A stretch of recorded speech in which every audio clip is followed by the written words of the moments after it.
Oh no! I hope that went through. I think it did.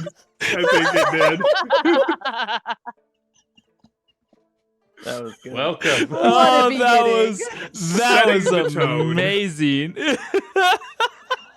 Just getting the nerves out. Nope, that's great. Get More like some out. getting the nerds out. It happened. It's fine. We're all fine here. How are you? Welcome, everybody. Oh man, now I have to turn the fan on because I got super flash heated all of a sudden. I got my window open. Beautiful. Yeah. Hello, everybody. Welcome to oh gosh, Fall of Bahiri. This is not Game of Santos. It's now not Age of Myth.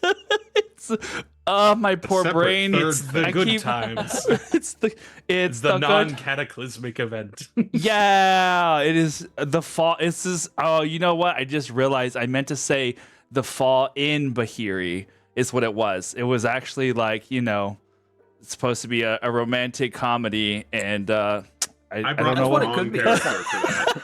I don't know. No, what you didn't. No, Hey, you're well, right. that's fair. Was it there was some old Brad Pitt movie with something about rivers and a fall. A river runs through it, or I don't know, something like that. That's what this is. Yeah, The Terabithia. Yeah. yeah, that's the one. Get out. Had to be that Away one. with you. Autumn and Bahiri. Ooh, pretty. Exactly, Iskra. You have no idea. The autumns in Bahiri are just magical this time of year. I get fall in Bahiri. Hello! It's a school night. It is a school night. And because it's a school night, we are going to be doing things on a school night because that's what we do. Because we're rebellious. Huzzah. Tuesday is not a school night. Neither is Monday. Yeah. Neither is any of these days. Well, thank you for coming and hanging out with us tonight. We have an exciting couple of sessions planned, not planned, and we should see how history unfolds for little old planet Earth way back when. But oh, Hunter, never change. I was like, did you just put in like a black grill? I thought it was like a whole like avocado, like skin and everything at first.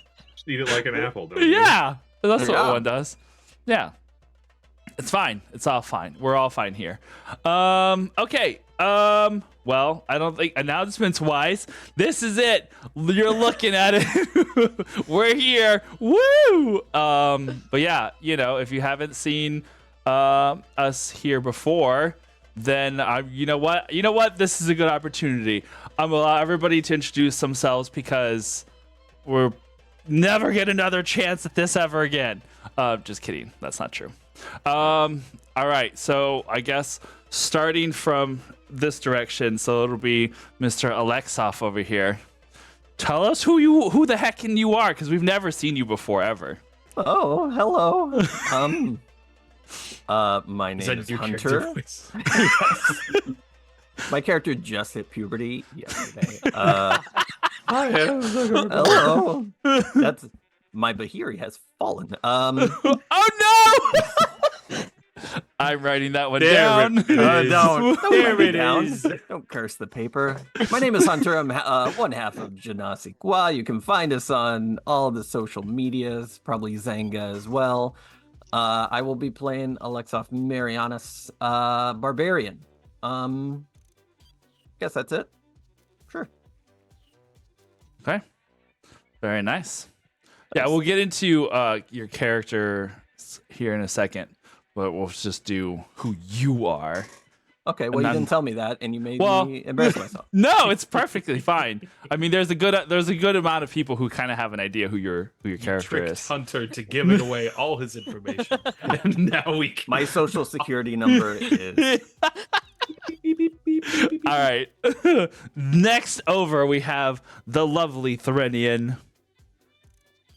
Sup, guys? My name is Mika. You can find me on the Clock app as Mika.muse or on Instagram, where I really need to post my backlog of photos as Mika Muse. I do variety content creation in the fantasy genre, so D&D, LARPing, Ren fairs, immersive experiences, costuming, all that fun stuff. Yeah. And I am excited to play my Harengon Paladin, Threnian. Yeah. Awesome. Well, welcome to Knights of Silvermoon. Yay! New friends, new friends. Well, I mean, we've known each other for a while, but new friends here. And then below into the corner down here, we have lovely Fleur, aka Trevor. Hello. Well, I mean, kind I'm of know who Trevor. you are, but And you can't find me. beautiful. I don't really have any internet presence when you can follow these people, and I might be hovering around them in the background, leeching off of their games. See, this is where it will put in post. We'll just put your head that kind of floats around my room. Woo! But I shall be playing a Therian Fleur, or Fleur, shorter name, the Alsaid Wizard. All right. And also, not your first time here, but it has been a while since we've seen you, or Rossi. You doing all right over there? No. No. Yeah, I am Petulant Cobra. You can find me almost exclusively over on Top Down Tabletop. Aaron also tells me that I have an Instagram, which was news to me. But apparently I am on there. So It's just like your profile picture and then one picture of a van with a burnt lady on it. I was like, well, I know that the picture of the profile is definitely you, but that's a hit.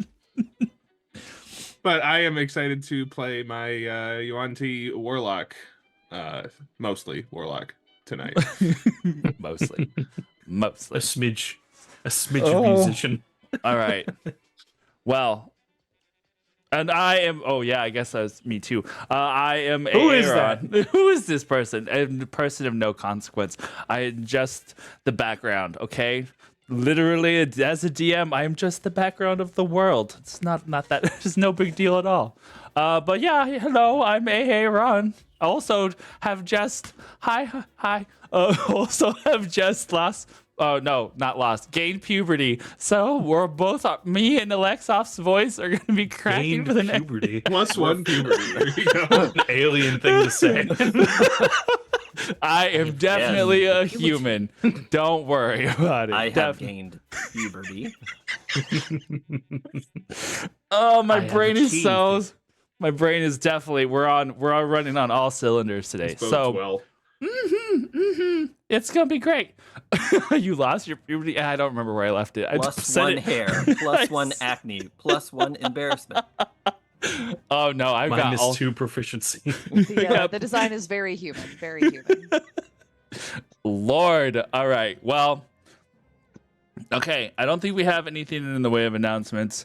Other than that, so here we go. I hope you guys are ready for the intro because some of you have not seen it yet, and some of you have. And be gentle. I tried my best. All right, Don't keep your compliments to yourself. Like, everybody say how cool it is. Because it is very cool. All right, I'm gonna go before my heat flash face thing does the heat flash face thing again. Here we go. 3, 2, 1. Puberty. We came from a universe beyond this one. Fleeing from an enemy we came to call Beldura and the Plague. A virulent and vicious enemy that killed, consumed, and reanimated, using powers beyond our comprehension to turn our fears into reality. Now, thanks to brilliant minds and many untold sacrifices, we have made it to a new universe and hidden ourselves away on 2 worlds, Gaia and Tarum. Hidden from any outsider's sight by an aquatic shield that mimics the look of an ocean world, we have built for ourselves colonies where the survivors of our once vast imperium can start again and with a new found hope. For our selection of the universe of Mir was not one made by accident. By traveling from across universes, the journey changed us and allowed us to harness powers over its energies and matter. For this is what Baldura had done to us in our home. And we hope that by coming here, to his home, we may have the advantage when he undoubtedly returns. For if there was one thing he made completely clear, it was that he would see to our total annihilation. And so now, we recover. Nearly 20 years have passed since our migration, and many of us have become almost godlike in our power. Many, but not all.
Well, there went that.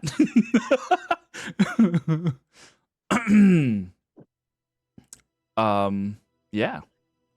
I hope you enjoyed that as much as I did. Or That as was cool Elby as did. hell. Pick up your flowers, sir. Okay. Hold on. I got this lovely bouquet right here. Thank you guys for the flowers. Speech, right. speech. Yeah, no.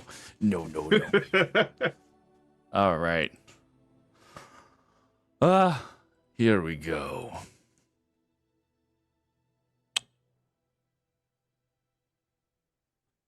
Time has not perhaps been kind to the people of the Drayan Imperium. Cast out from their home, fleeing to the edges of an unknown universe. They have found themselves adrift in amongst alien worlds. And this one particular world, Ter sits like a glistening blue ball in the midst of a dark, vast space. Yeah, even the space here looks cold and empty. But this small, glowing blue orb, a watery planet, hides more than meets the outer eye. For from space, a vast ocean covers the majority of the planet, except for two frozen poles on the north and south, and the occasional stormy skies. The water churns on this planet. But if you were to peek just below the surface, traveling through the water, as the camera splashes down deeper and deeper into the dark blue, it suddenly gives way to light. And on the opposite side, a world hidden away beneath the waves. For Ter the ocean is part mirage, part shield, part camouflage for the people of the Drayan Empire. And currently, skimming the surface of this world, and if you can imagine it for a moment, the odd view that it would present as you have this ocean as part of your sky, somehow diffused in a way so that the depth that it brings doesn't keep the light away. A ship flies across this surface, almost like in a weird way, this upside down skimmer that we would, as players, would normally see going over the water extremely fast, a couple of sails digging into the watery surface, but this hanging upside down is below. There's still pockets of sea amongst the landscape, but a majority of the water on this planet is being funneled up into the skies to create this shield. And currently, a ship is flying through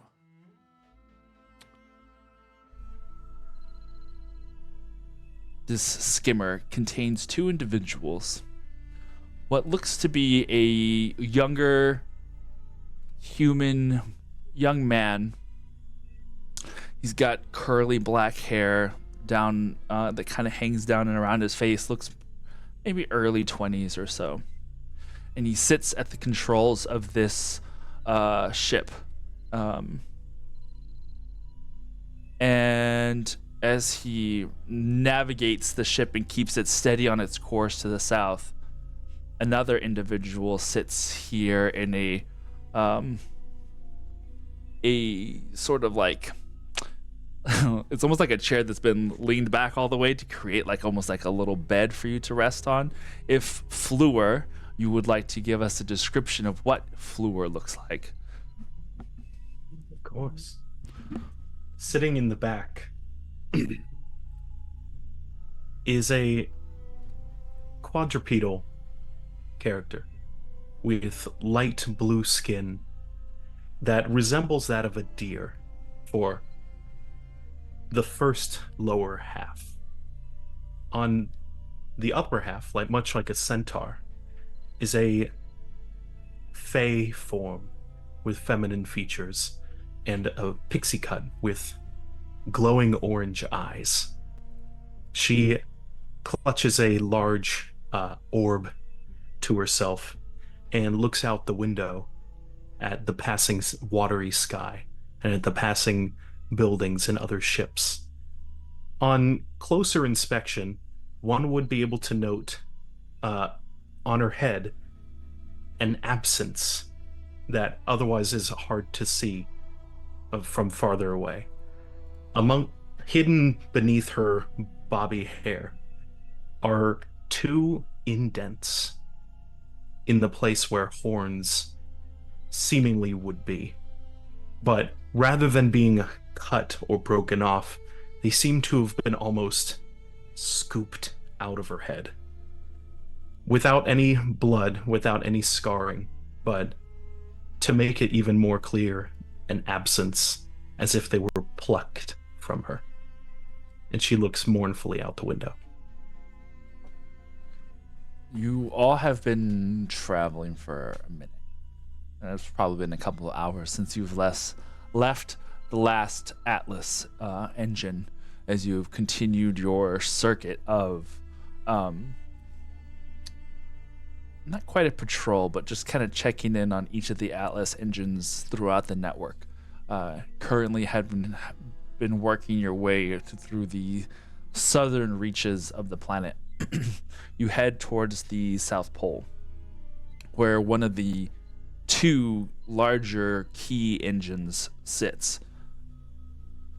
And as you pass through mist and cloud in this strange upside down looking world, the boy with you kind of turns to you, Fleur.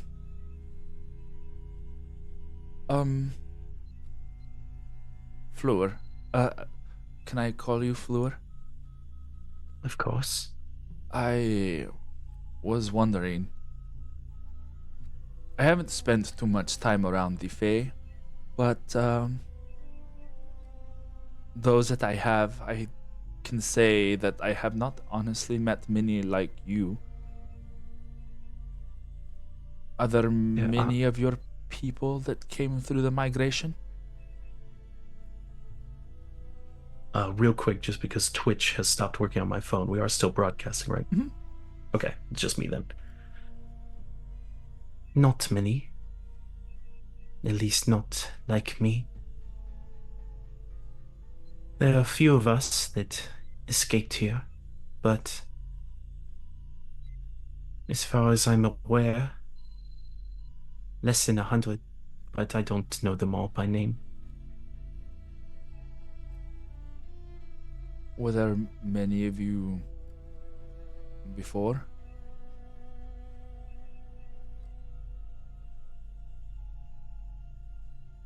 Yes.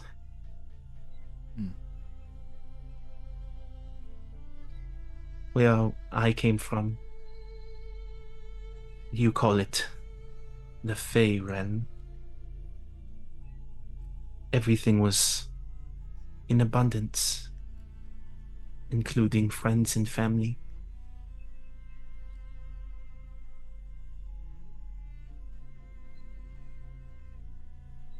Do you have any family with you? Unless something has happened in the most recent few weeks, I have one family member still. She and I don't talk much. Do you have family? Other than your parents, of course. You told me about your... Was it father? Yeah, yes.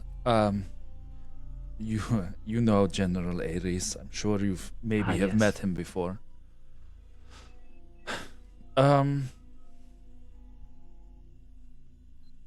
My mother unfortunately passed shortly after the migration, after she gave birth to me. She didn't survive the trip. So my father has been raising me these last 20 years or so, I suppose. I'm sorry, Philbin. Losing family is... I want to say it gets easier. In some ways it does, but in many ways...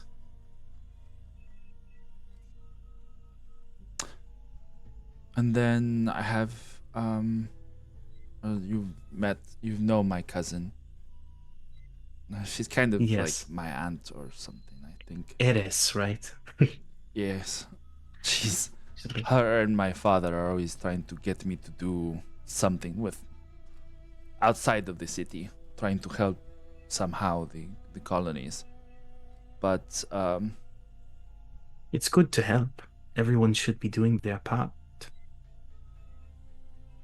But we all have different capabilities. We all have different ways that we can. Some can and should do more. Well, I will do. I'm trying to find something, and this has been good. I'm good at flying. Yes. We're actually almost there. It's been a while since I've ridden in one of these. How do you normally travel to the Atlas? Says Uh,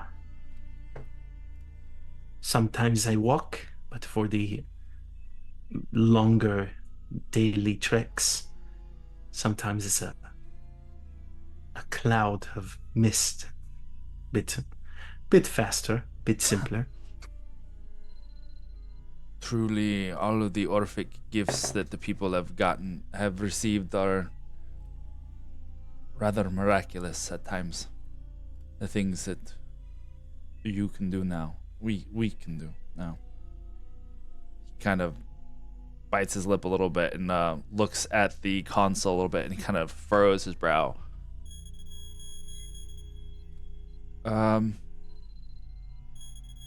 It looks like we are being summoned. Oh,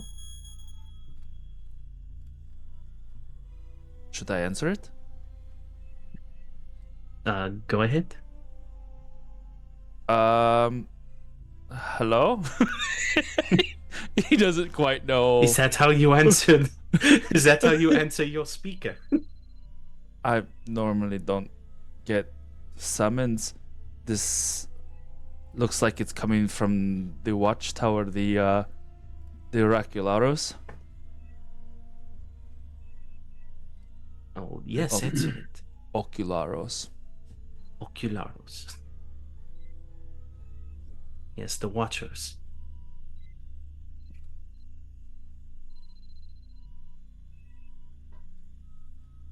Control 5-1. Ethereum floor, do you copy? Yes? Who is this? Are you heading to the South Pole, correct? We were that way currently. Why? Who am I speaking to? Nisos. We discovered something on the radar close to the South Pole, something of interest, something pinged for a moment and then vanished. Would you mind keeping us posted if you find anything strange? Of course. What's pinged? Just like radar? Brief heat signature. Interesting. I'll keep my eyes open, of course.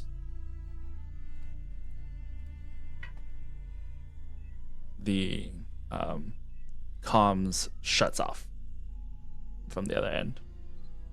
You see Phobin kind of look at you. Do the Watchers normally communicate with you?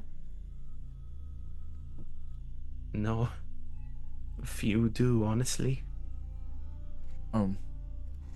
Well, maybe there will be something more interesting than just the Atlas engine whenever we get there. Well, the Atlas engine's very interesting.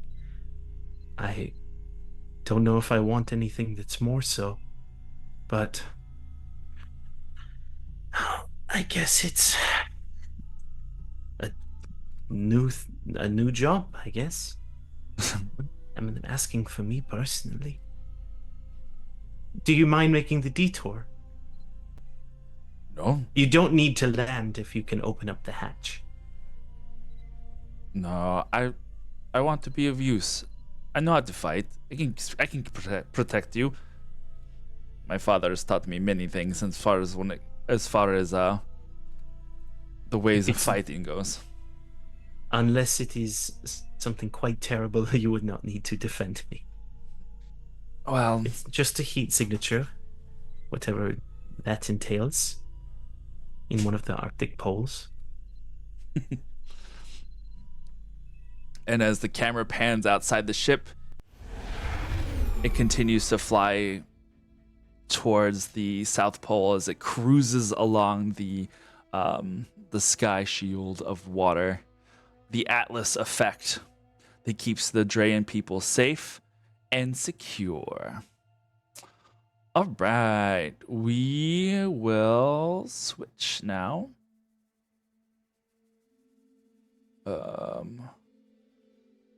As we move to one of the next characters.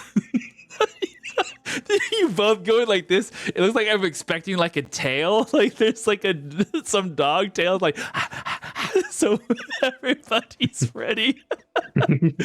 Oh, I love you guys already. This is gonna be fun. Okay.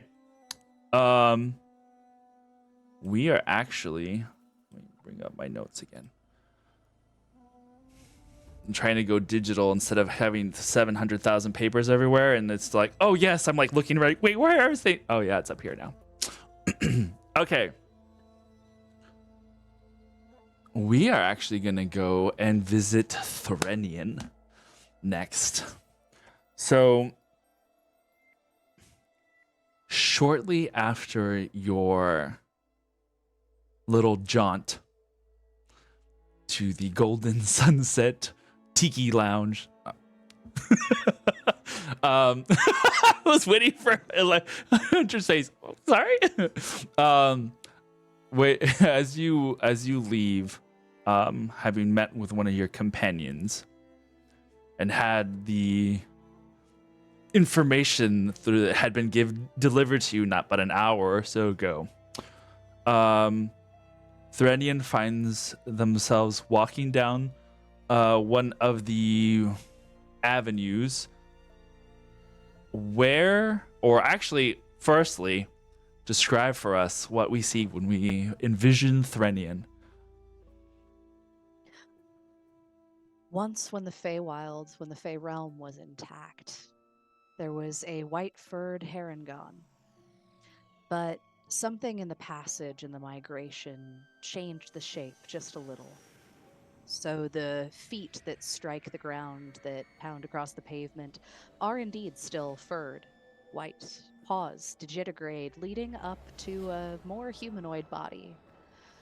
Tanned skin, starting to lose a little bit of its elasticity with age. Human hands covered in gauntlets, a breastplate over a uniform. A weathered face, one that has seen and been through much.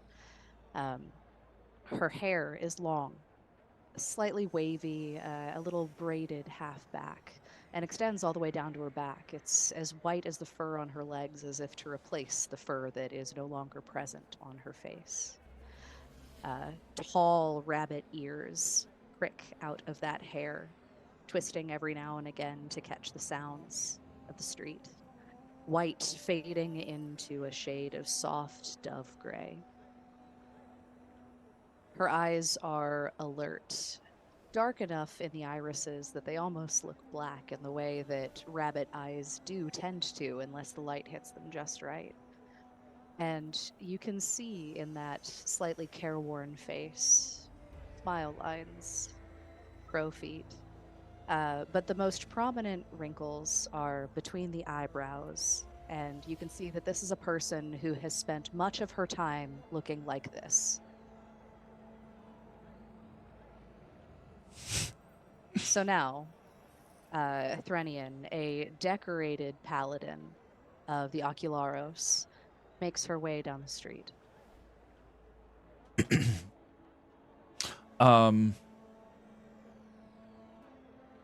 As you are now kind of free to go about wherever you want, is there any particular destinations you have in mind, or are you just kind of just going to go back home? Kind of up to you. At this point, am I close to my daughter's new apartment? Yeah, it's in the same. I mean, you same building, different levels. Actually, her being with the science division might be closer to one of the ports within Bahiri. So no, not too far. Not too far? Okay, Mhm. I think I'll make my way there. Okay. As you go, you walk along this one of the busier avenues. You see a couple of the shuttles that are kind of constantly ferrying people back and forth across Bahiri. This capital colony is massive in size, spanning almost nearly 100 miles in all directions. The bulk majority of that central section of the city is these huge glistening towers. A lot of the Bahiran architecture kind of tends to be more focused on the natural elements. So there's a lot of like what looks like giant crags that have become apartment complexes, these slightly pyramid-esque looking, but maybe a little sharper on the angles. So it's not so spread out. It kind of comes up a little more. You see these large, what looks like verdant forests that actually house like towers within them. You see gardens and parks plenty. The Bahiran way is definitely one of balance between constructed and the natural grown, but particularly so, this influence is felt stronger in the few Fey quarters that are sprinkled in and amongst the colony itself. And as you walk past one of these groves of tower tree sections, one of the Fey quarters, this one particular that you live at, you can see from here the spiraling trunk-like structure that has all the little, almost looks like little pods that are kind of sticking out of these different points all the way up the tree. And you can spot your apartment where you as you walk past, and you continue going towards the science division, where their primary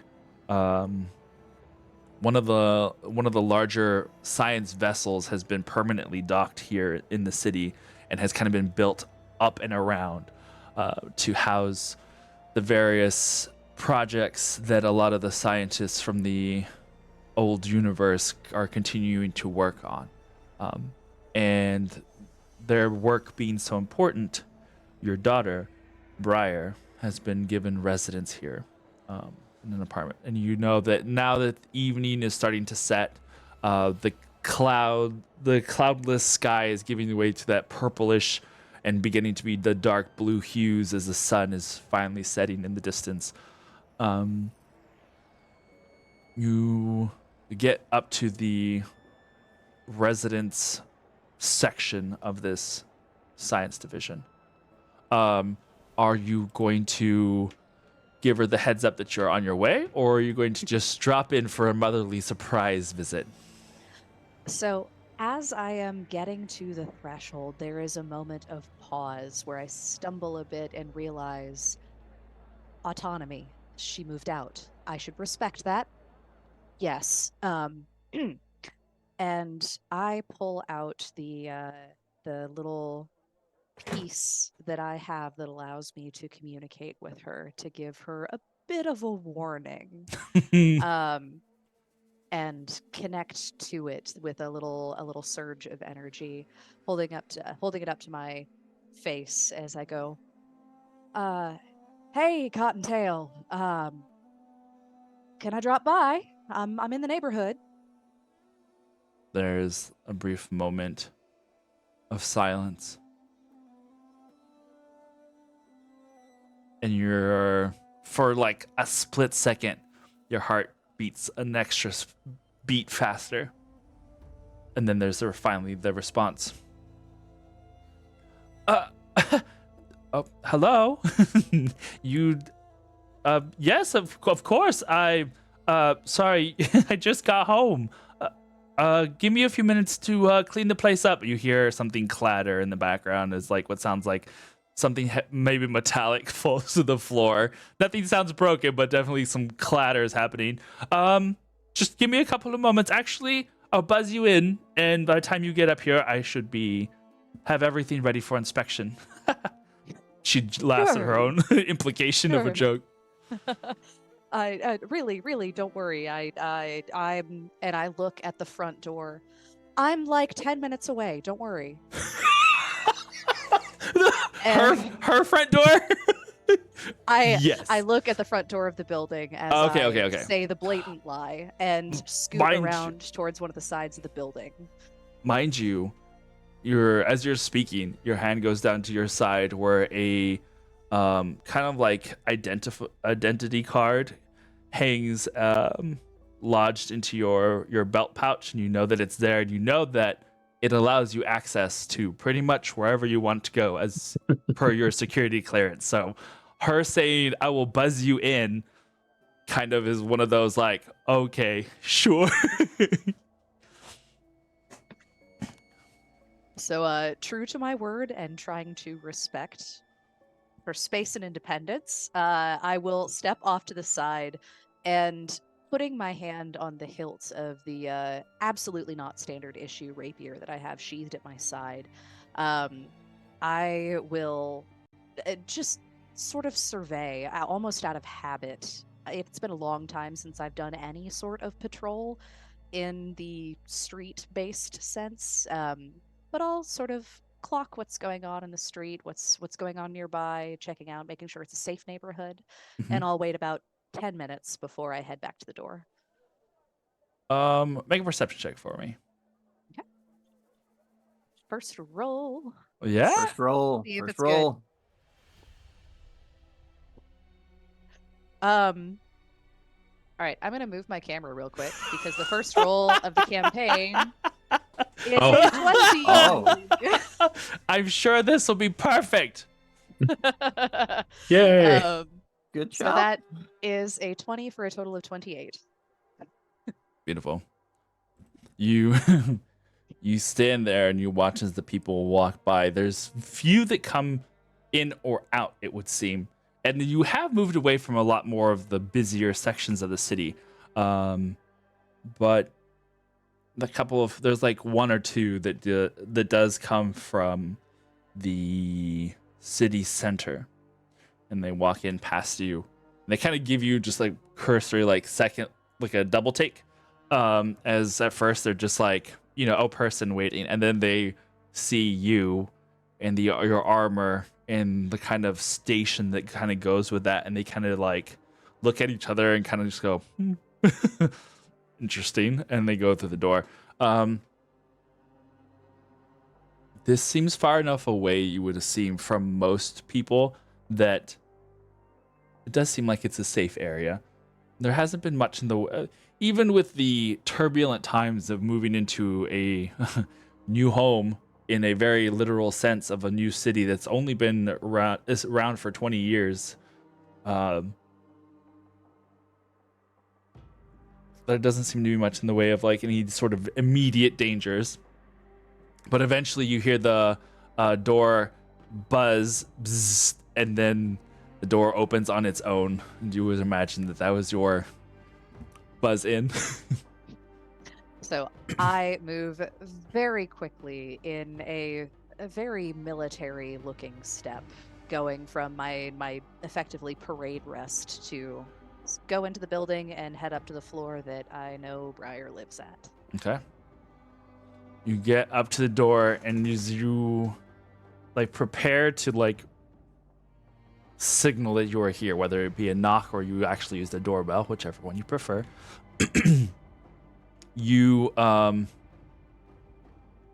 hear a quick footstep and then the door slides open. Mother, hi. I heard you Hey. walking up.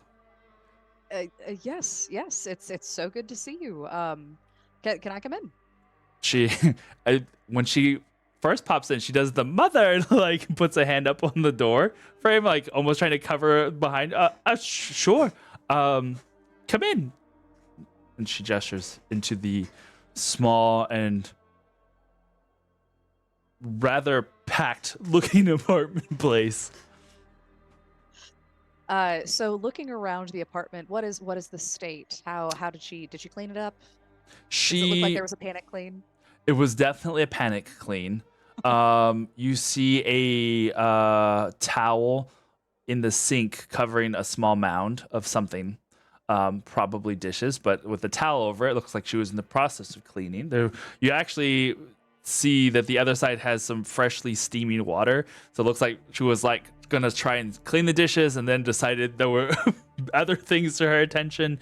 It definitely gives you the, oh my gosh, I gotta hide and put things. So there's organized chaos to everything. There's stacks of pads that are placed on haphazardly on top of each other. There is a small bowl that has various cleosite crystals that are thrown about in like ramshackleness. It's put together, but definitely nowhere near the regulation standard that you find your living space usually finds itself in. It's good to see you're settling in. She swallows nervously. Yeah, you could say that. I've honestly spent very little time here. It seems like most of my time is spent in the offices these days. What, Well, go ahead. that's actually what I was hoping to talk about. You've been so busy since you moved out. I would love to hear about what you're working on. Oh, um, If you have the of time. course. Yes, no, of course. I'm trying to think of something that would be interesting for you. There's so many boring sciencey things that we're trying to, work on. Um, do you want something to drink? I've got water and I can like heat some water so I can make some tea she kind of goes over to one of the cabinets as she like trails off and starts looking for the tea that she was going to suggest, but then realizes that maybe she doesn't actually have. She starts rummaging around for things. Water sounds great, honey. Oh, okay. Sure, of course.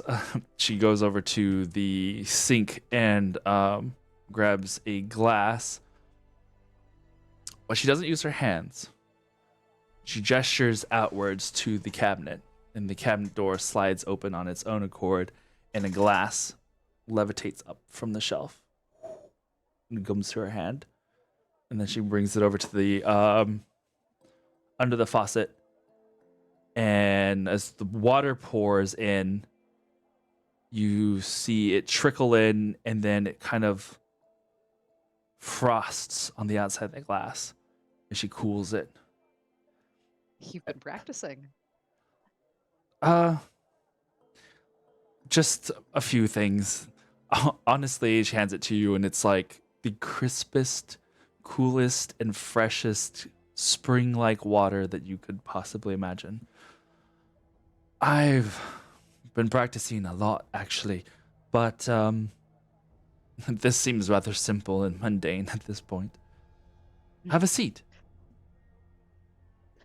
I go to, I'm assuming whatever like settee or couch exists. And when I sit and kind of sink into it, I have the cup on my lap and cannot seem to fully relax into a natural sitting position on the couch. The back is just a little bit too straight. The legs are just a little bit too stiff. I have them kind of tucked off to the side.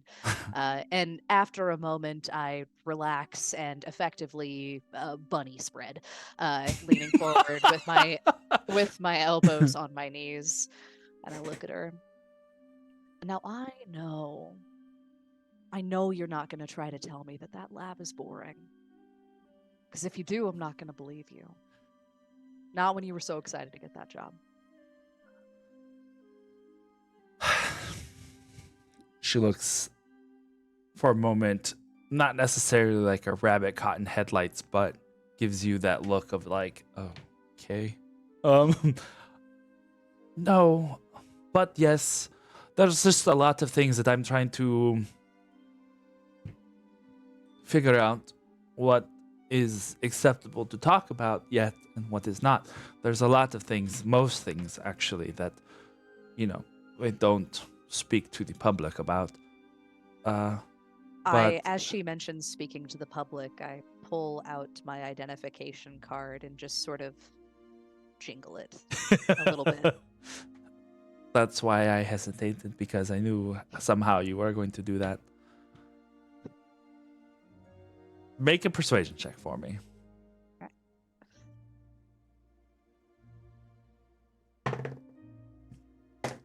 Okay. Bum, ba, bum.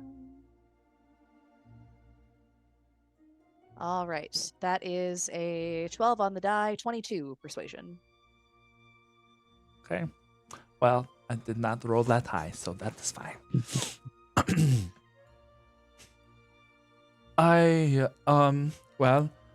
We have part of the science division that is studying some of the last readings from Hermes' expedition to the edges of the solar system.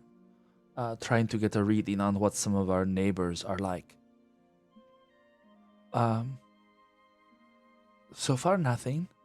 We haven't seen anybody on, at least nowhere close yet. So that's something, or nothing, I guess. Something that's nothing. Some of the other departments are working on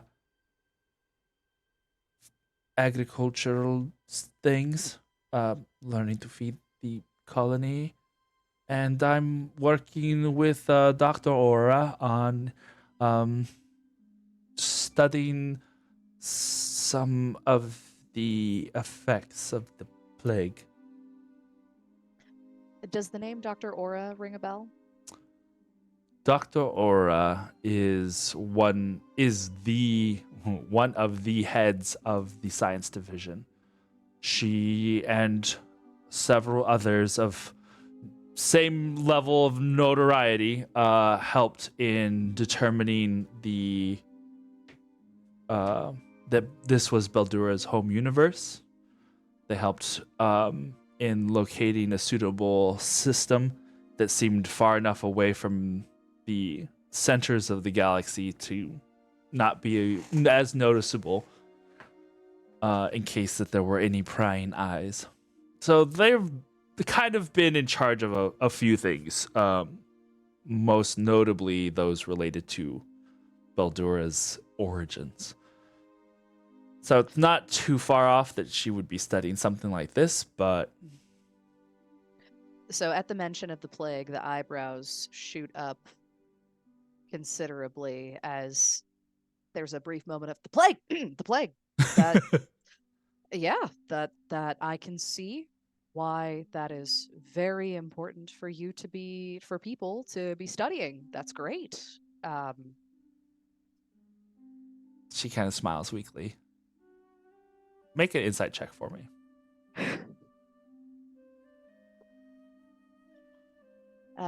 Okay. 19 on the die. Total of that's a 21. Nice. You've known your daughter long enough to know that when she is admitting the truth, she's a terrible liar. But she gets away with it mostly whenever she admits the truth. But you know the signs of careful verbal navigation around things. She's not lying in any of the things that she said, but there's probably more to it than that. The eyebrows go from raised up high to furrowed just slightly as I kind of tilt my head, one of the ears cocking off to the side. Anything else? With such an important mentor, I'm sure that they have you busy. Yes, but honestly, it's nothing as exciting as I would have hoped. Just recording data for Dr. Aura and Lycaon. Lycaon is maybe not as well known, but is one of Dr. Aura's closer underlings. They are whereas Dr. Aura is a human woman, Lycaon is a Leonin man. Oh, Cottontail, that's what it's all grunt work at the start, but you're qualified, you're bright, you're gonna do just fine. And I remind you that I grew up in the Fey realm where we couldn't lie. I'm real good at checking when something's not quite truth telling. I'm not lying, Mother, I swear. No, but there's something you didn't want to say. Well, I know your history with. She struggles to say the name that you know that is on the edges of her lips. With the plague and all of that, and how it affected everybody. I hear about it all the time. So I just don't want to bring up anything painful for you or. You have always had such a soft heart. And I promise you that the work that I do is just as focused as the work you do on trying to keep people safe. So you can trust me on that. I'm not fragile. Couldn't be. No, I know. From what I understand, some of the things that Dr. Ora is most proud of, she is going to be showcasing at the conclave in a few days. Oh, so you were informed of that. I found out today. When did you find out? Today, earlier today, I'm nervous, Mother. What are you nervous about? Well, I've never. It's going to be a lot of important people, and a lot of the higher ups. All the higher ups are going to be there. We've never had a showcase in front of anybody, much less all these important old people. She kind of Can I says tell that you? like with a little prick. So there's a brief pause, accepting the jab, as I take a sip of the chilled water. I'm gonna let you in on a secret about the old folks. Older than me. I'm not that old. I'm not that old.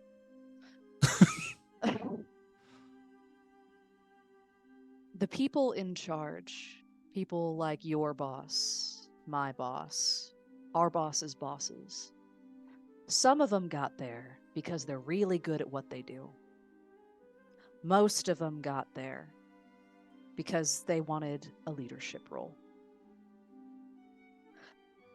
There are leaders and there are doers. Some people are both. It's great if you can be both. But you're smart and you're a doer. You always have been.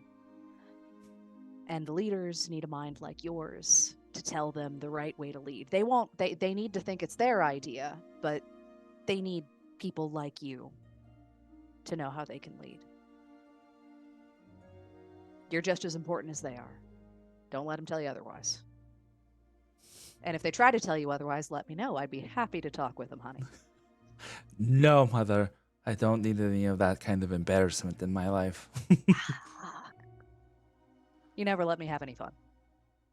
You have plenty of fun. You've had plenty of fun. That's why I'm saying you should probably relax a little. I wouldn't know what to do if I got to relax. I don't know. Maybe maybe I can reach out to Hera or Aphrodite, and they can help you find somewhere cozy, maybe someone cozy. If you're going to keep talking like that, you may need to find something stronger than water. Oh, it's not my job. I'm leaving it to the professionals. They're the ones in charge of making sure that everyone has a happy home life in the colony. Briar, I don't need anybody else. I got you. I've got my work. I'm doing fine.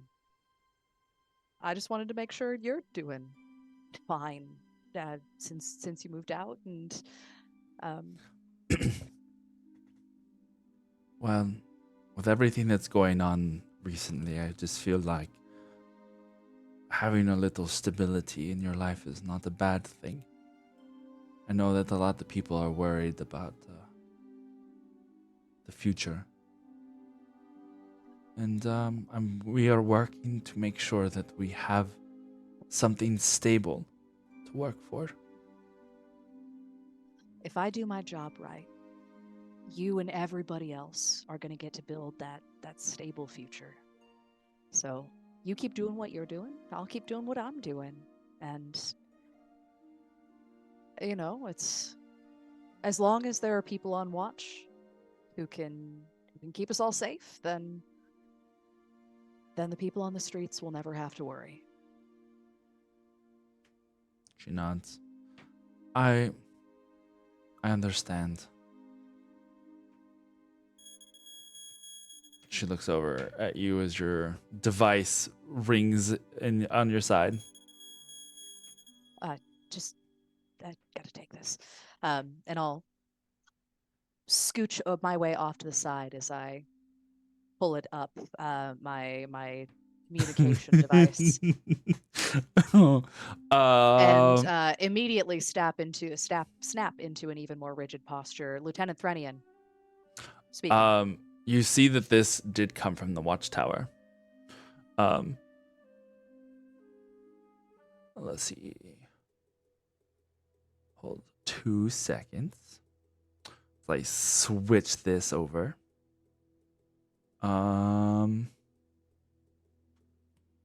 sure it's nothing bad. Stop shaking your head. Yeah, this is fine. Threnian, is that you?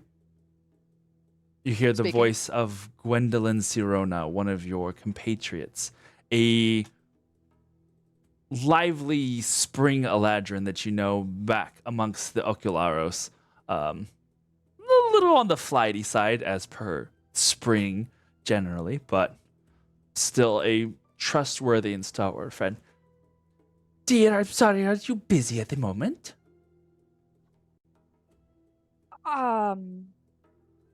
Taking a bit of personal visit. Oh, sorry, I Is it- didn't mean to bother you.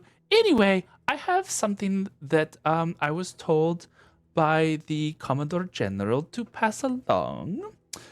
Some of the Watchers found a strange blip in the southern pole, and just thought that you should be made aware. We have someone who's going to go investigate currently, and as soon as we know of anything that could possibly come up from it, we will be letting you know. But he told me that you would be very, very cross if you were not informed immediately.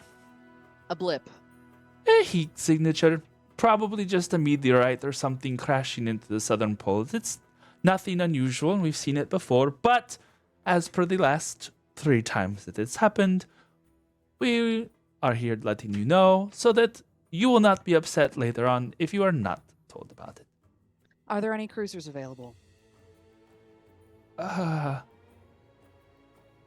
Possibly, but as I said, we have someone that's already but moments away, and we should get our confirmation that it was indeed nothing. I'd like a cruiser on standby. I'll be back at headquarters in about half an hour. Sure. Are you sure? You just said you were taking personal time. I don't want you having to worry about. I'm sure Feriver can Cruiser. find. 30 minutes. Yes, ma'am. Of course. Thank you. It shuts off. Stick it back in my pouch and look over to see what's Briar's face look like right now. Pretending she's was not definitely eavesdropping. Is kind of messing around with some of the crystals in the bowl. Is just like picking one up and like examining it very closely. She's got a newspaper that she's like. Basically, that version. Returning to the little sitting area that she has set up, I will set down my glass of water. I'm so sorry. It was really good to see you, and I'm excited to hear that you're working with someone who's going to recognize those talents. You're doing great. I'm really proud of you, and I got something I got to check in on. I'm sure it's fine, Mother. You should let somebody else handle it for once. You can't be everywhere all the time.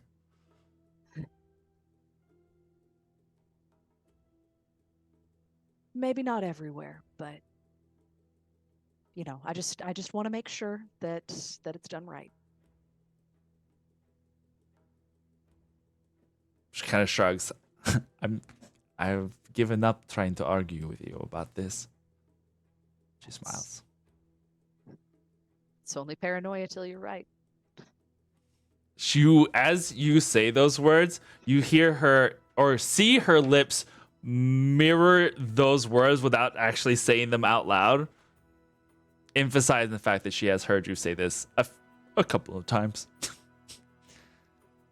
I take an inhale, take an exhale, and straighten, nod. If you have some time in the next couple days, just let me know. Maybe I can take you out for dinner or something. But it's good to see you. She goes over and gives you a hug and squeezes, I give a very tight squeeze back. kisses you on the cheek. It'll be like, puts both hands on your shoulders and just kind of like, it'll be fine, Mother. You're going to be very excited. I promise. Not about the heat signature. That's going to be boring as hell, I'm sure. But with the conclave, I'm sure everything, you'll have less to worry about.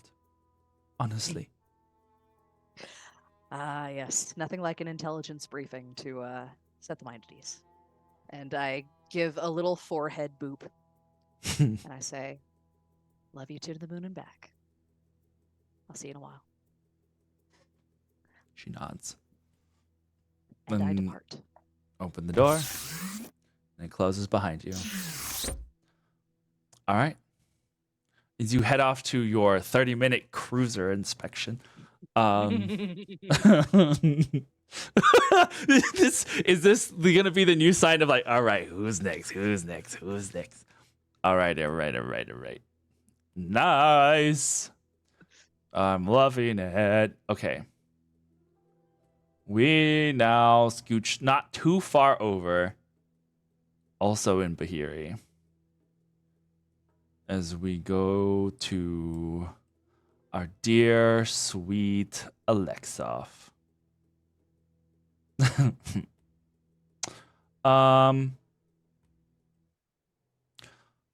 Alexov,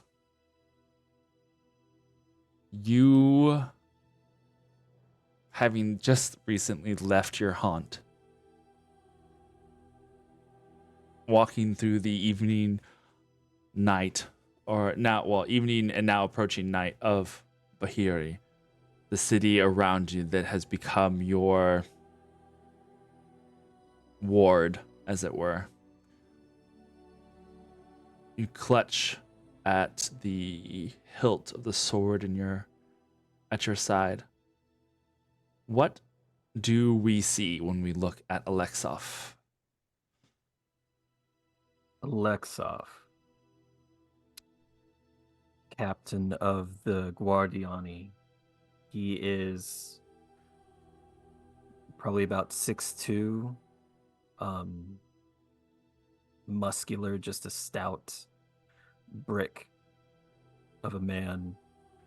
Long, kind of greasy black hair. A streak of gray is starting to make its presence known. An unkempt black beard that has filled in quite a lot. He is wearing, at the moment, coming from the Golden Sunset Ramen Shop, a tropical shirt and shorts. He is stumbling, intoxicated. He is an extremely scarred individual. Notably on his face that the scars are eerily symmetrical, except for maybe like one or two slashes there. Most notably, like top of his lips and bottom of his lips, there are notable deep set scars that haven't healed right, as if the scar tissue has covered over more and more and more scar tissue. With what he is wearing currently, you can see that his arms and legs are also scarred for pretty much every type of wound, burns and chemical burns and slashes, and almost like the skin has like been retched at certain points, just and he is 1,000 yards staring through the city. Like, he's not really seen anything, but he's seen everything, mostly like through it. His eyes are a deep, like crystal blue, and his pupils are just like pinpricks. I think that's really it right now. Oh, and the sword that he has is actually not on his side right now. Like, he carries it normally on his back. It is a broken crystal sword. Like, the entire thing is made of crystal pleosite, to be more specific. And the break is jagged at the blade, like diagonally. And he carries it everywhere. And I think that's it right now. Okay. Where, considering what we had talked about last time, where are you currently wanting to go right now? So I just got done talking to Thrin, informing me about the conclave in a few days. Correct. And it is a important meeting of the minds and the muscle, as it were. And so I feel like when Alexef is not at his dive ramen shop, he is essentially on duty as the captain, patrolling the area. So I think knowing that the meeting is coming up, he is sluggishly and slowly heading home, a place that he avoids. I don't think Alexef goes many particular places. I think it's kind of like dive bar home, but mostly the dive bar.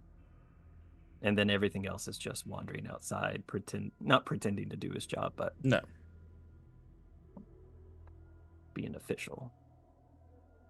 There's as you're walking, there's a flittering of leathery wings as like a flock of these reptilian avian-like creatures flies from one tree and starts flocking to another roost elsewhere in the city. For the most part, the direction that you are going is empty. A couple of stray stragglers make their way through this section of the city as they go home, but not many. You go towards the outskirts. You find your way to one of the trams, and that kind of take you closer to the outskirts where you have your little spot that you, like you said, don't often frequent, but it's there for you. And as the train closes the door and rockets down its path, following along the route through the city of Bahiri, you see giant structures. You see the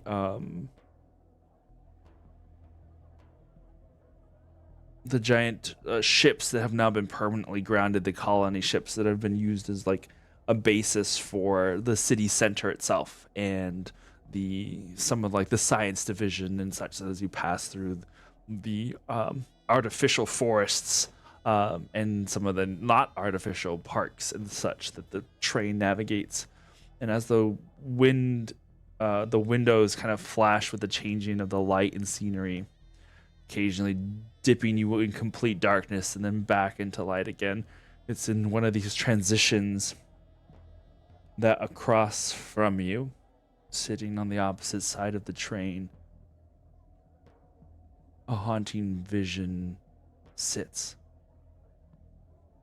and just stares back at you. Doesn't say anything. Doesn't move really. Doesn't even look to be more than almost like a photograph, as it were, of an individual that just sits and stares in your direction.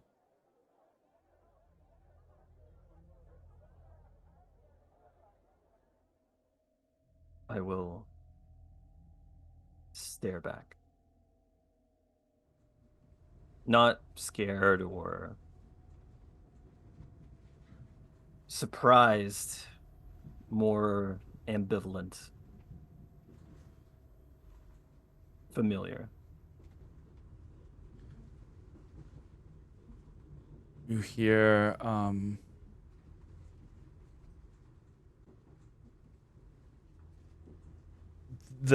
you hear a voice that doesn't match the person, but matches the memory that you have. And for a brief moment, there's like this jarring, like,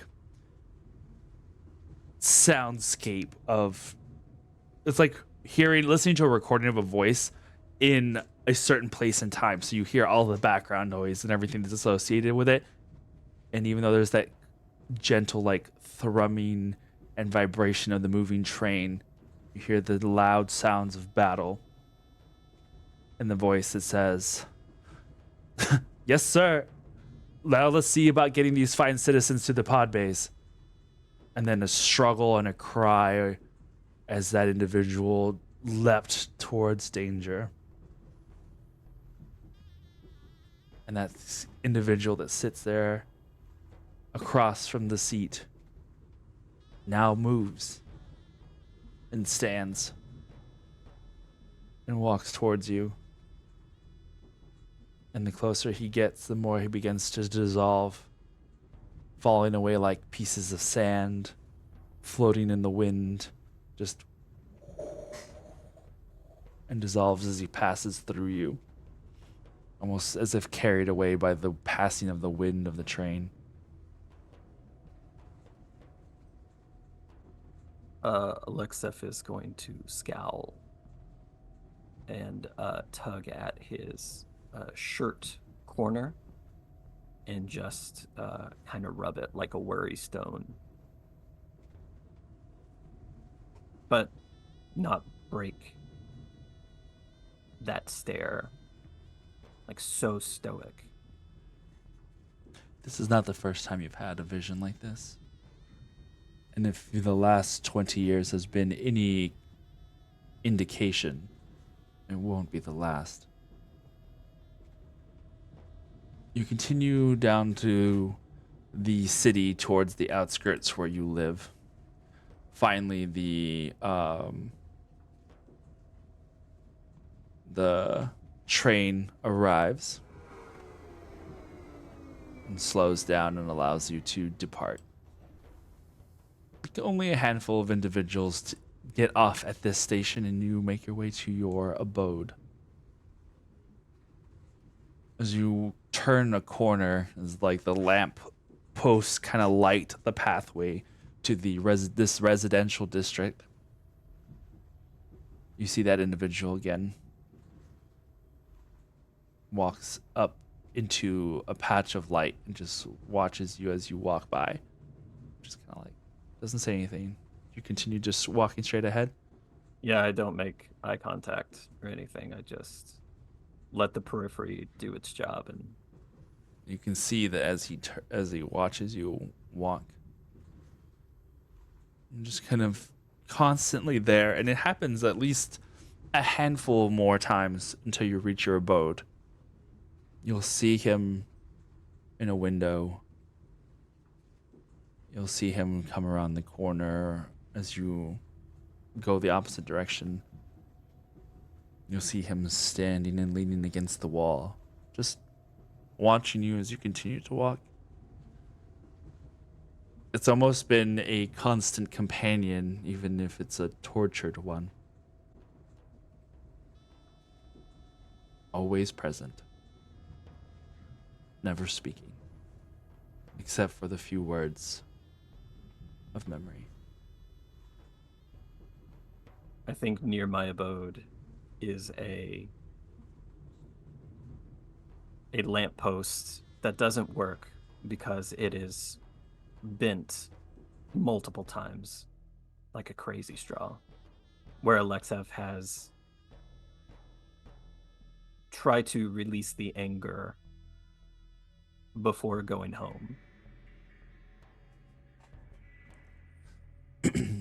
The sparkling lights of the city, capital colony city of Bahiri, shine brilliantly behind you as you enter your small home. You can see these still sparkling lights of a couple of the airships that kind of pass from one place to the other as night has begun to fall here in this section of the world. What does your abode look like?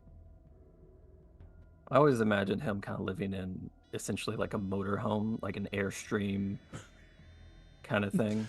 Definitely, we can totally work with that. It smells terrible. There is molded food. There is just a lack of stuff. There is a bed that kind of looks like a barracks bed, but there is the equivalent of cardboard on the floor next to it where he usually sleeps instead.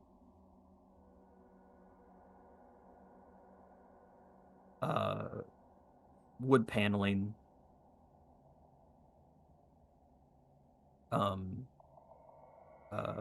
What's the word? Essentially like holes in the drywall. Mm-hmm. It is it's beat up. It's not a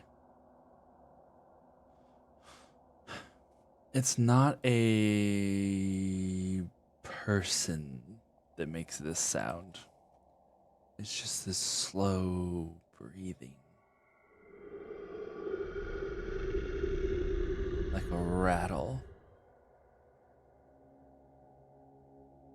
And you know it's in your mind because you've seen and heard this creature before that lurks and lumbers through shadow. Multiple eyes that gleam of eerie greens and yellows as they stare at you from the darkness.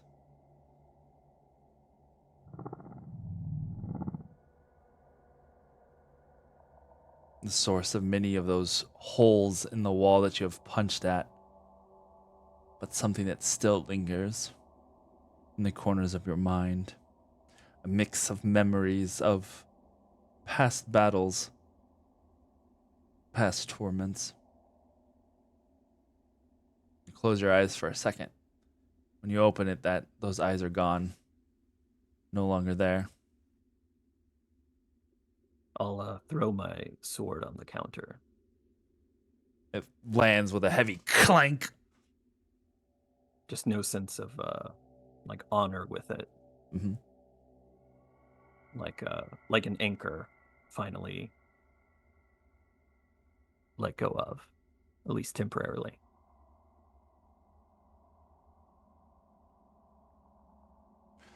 You are about to relax a little bit as best as you can when you hear a buzz and the subdued sound of your communicator going off. Okay. He takes it out. It clicks and shimmers brilliantly. I think it almost like the flash is kind of like a noir thing. Like there's no real lights in here. It's just kind of lights up side of his face, showing all the ridges of the scars. And I think he just answers with a grunt. You hear the voice of General Ares. Hello, old friend.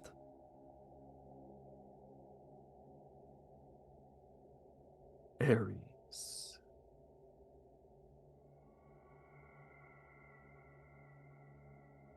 I hope I'm not catching you at a bad time. With you, it's always a bad time.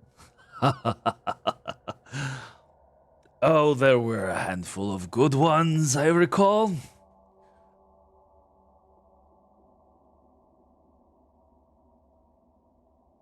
Your silence kind of gives him the answer that he was looking for.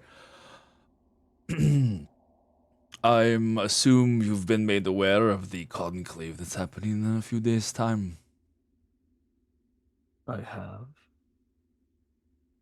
Good. So this will not come as surprising news then. We have several members of the Gaian Council. Amongst the Gorgani, Thalassa is coming. She's the for never met her, but she is the head of the Atlas engines on Gaia. Her and Poseidon are both kind of in charge of the Atlas engines on both planets. She is undoubtedly going to be wanting a report, and Poseidon is at the moment occupied. So I am under the understanding that you have traveled the Atlas engine network before with one of the supervising technicians. Thoroughly. With a Theron Fleur. Ah, yes, that's right. I was trying to remember the name. Um, would you mind checking in with this Aetherian Fleur?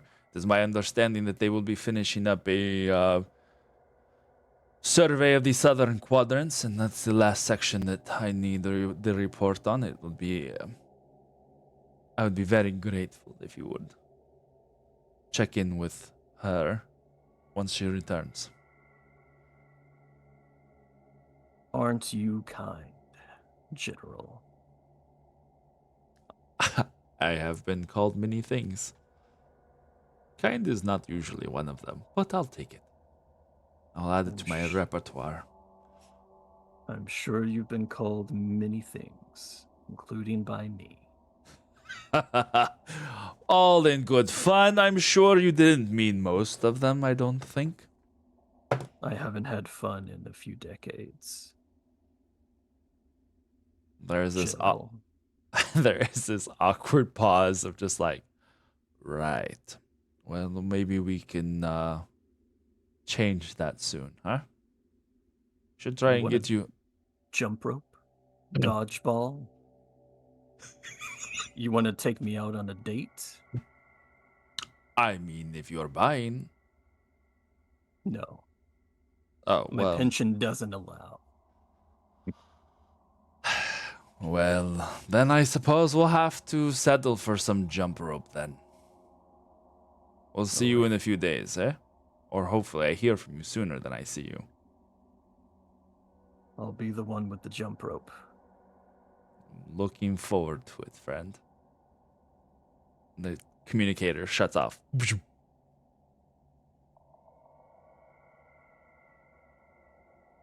Alexef will sigh.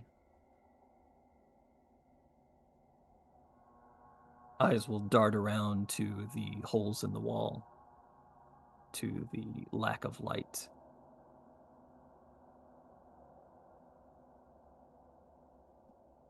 I think he will retch from the responsibilities, for lack of a better term, plaguing him, and the really shitty ramen, and the copious amounts of alcohol. I think he will rush to the sink and vomit. Because Ares' voice that specific timbre is a little bit too filled with memory. Mm. There's a deep loathing there that doesn't sit well with all the variables. There is this moment when you start to kind of like spit the last bits out of your mouth to try and clear the palate.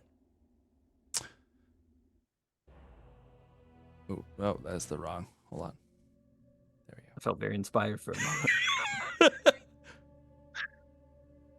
The sensation of a hand on your back and shoulders is very clear. It squeezes your shoulder tenderly and then runs down your back just slightly, giving you a almost consoling little pat with the voice that whispers in your ear. There. It's not all that bad, is it? You feel that pain in your heart. And as you rise up and look at yourself in the mirror, there is nobody there but yourself. But the memory is so present that your hand kind of absently mindedly reaches for the spot where you almost swear you felt that pressure. But it was like a memory from years ago. Even though it is so close and present that it feels like it just happened. Alexef will look in the mirror with the shirt unbuttoned and most of his torso is exposed, and there is so many scars, and a few stand out that have a shimmer to them, like almost like darkened veins kind of from them. And he feels stupid. He feels foolish for reaching for a hand that he knew isn't there. And he feels extra foolish for wanting another moment with it. Do you reach for those spots on you? I think he does every night. I think he traces them. Do you do so now? Yeah. Your finger goes across one of the darkened veined patches of skin. The shards still stuck into your muscle almost, and as you press it, it's dull and painful and it throbs with uncomfort, but it's almost like running your hand not necessarily on like nails on a chalkboard, but there's a really sharp sensation of grating, and it's not just on the skin but on your mind, and it's almost like you see flashes of memory in a strange and turbulent rewind, almost fast forward, almost switching back and forth, and it's makes your eyes kind of close for a moment as you see and replay images in your head that seem to be triggered just by your hand grazing some of these shards that are lodged in your skin.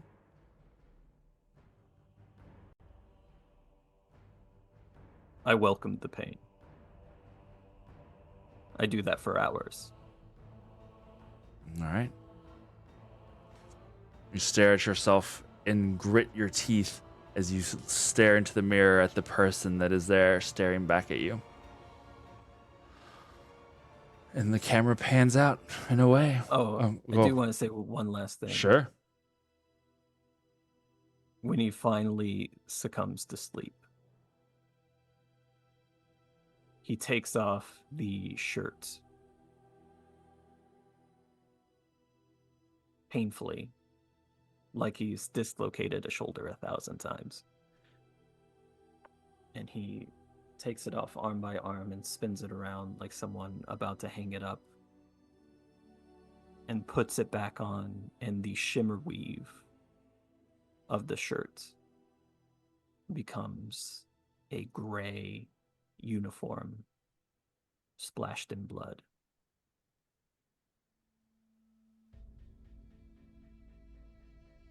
That he holds close, and he lays down,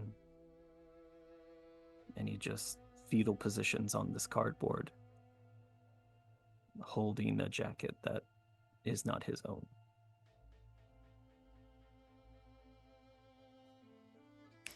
Nice. Ooh, boy. The plot doth thicken. Okay. Let's see here. Last but not least.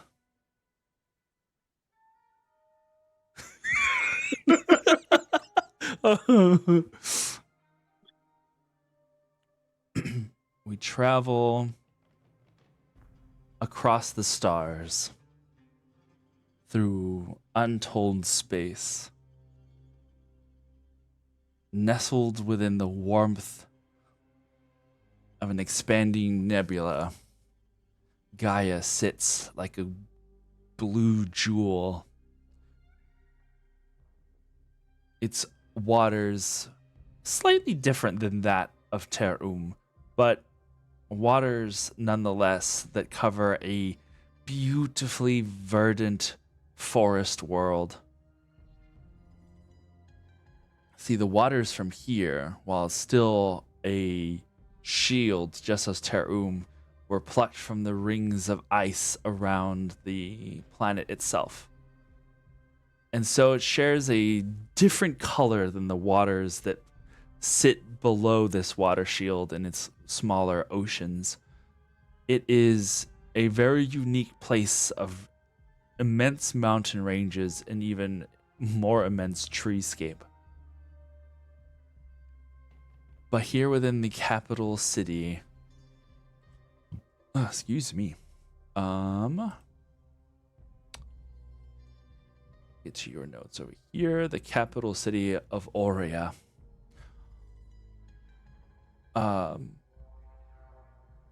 We sink into its massive, sprawling cityscape, much like Bahiri.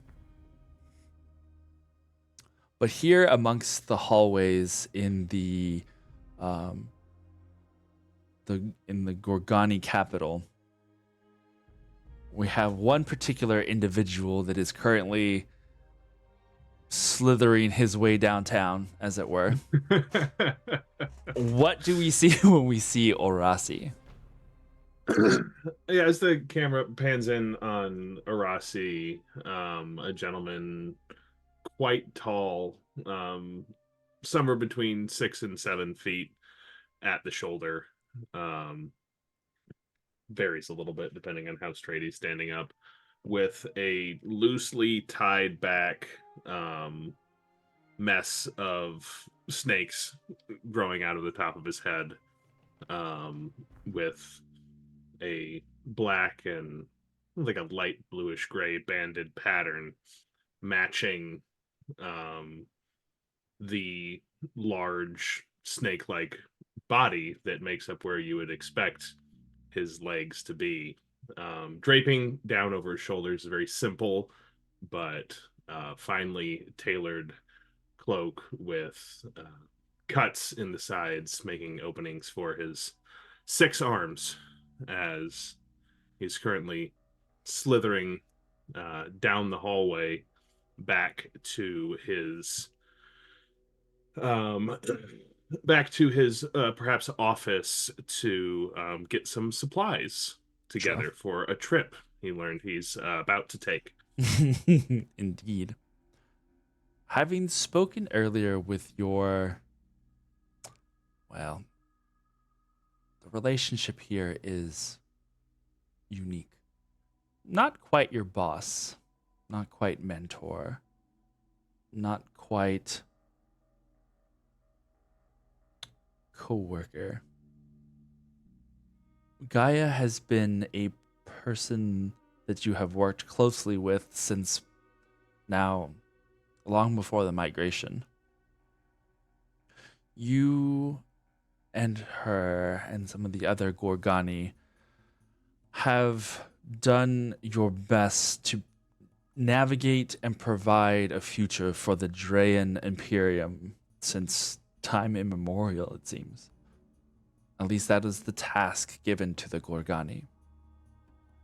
Always rather adept at foretelling the needs of the people. That ability has become 100-fold since the migration. Not only did it bring about the changes that the Orphic powers have given you, but it also brought various changes physically to different members of the Gorgani Council. You had just spoken to Gaia earlier about the conclave that they would be taking, going to Ter to speak with the Terrans there. The situation that was slowly unfolding on Gaia as well seems to be something that is unfolding there. And so, what would you like to do in preparation for your journey? I am only expecting to be gone for a few days, yes? Right. It's generally like a day. Usually it's these conclaves will generally last like 4 to 5 business days. There's like a day and a half or so of like arriving, and it's not like an immediate like or straight to the meeting room kind of situation. It's given some time once you're there, and then normally to business, and then a couple like a day or so to relax and socialize before returning home. I'll just be packing a few items I might need. My, schmoozing cloak for the Yes. formalities before and after, any sort of devices I might need. There's a particular crystalline orb that I never go anywhere far away from that I'll be bringing with me to get those things together. And I can be ready to go on very short notice if need be. Nice. Your hand, as it gathers the orb, your thoughts go to what Gaia had spoken earlier of checking in on a couple of individuals, of possible concerns that had not yet arisen. Yet when Gaia has a hunch about something and informs you of it, there's a high probability that hunch is leading to something. You're tempted to... Are you tempted to try and poke? No. I will. While I'm packing up, once I pick up this orb, I'll take a moment to try and scry in on some of those individuals of interest. Sure. Anybody in particular cross your mind? David doesn't remember the list of those people that you gave me last time. You are fine. You know that you had the desire to, or were kind of instructed in a roundabout way to reach out to Dr. Aura. Mm-hmm. Her compatriot, a Dr. Lycaon,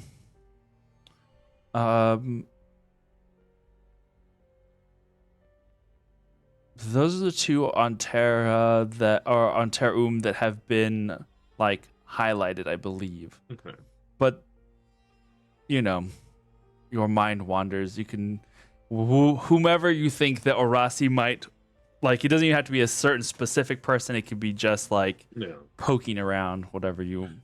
No, I think I'm the closest with Dr. Aura on that list, which makes it the easiest for me to check in on her. So I'll start with her. Okay. You are in the process of putting your orb within the satchel, within the case that it normally sits in, and then you kind of, as you play with it around in your fingers back and forth, the little light clacks of your nails kind of going on the glass of the orb. You take a moment and stare into this orb. And as you do so,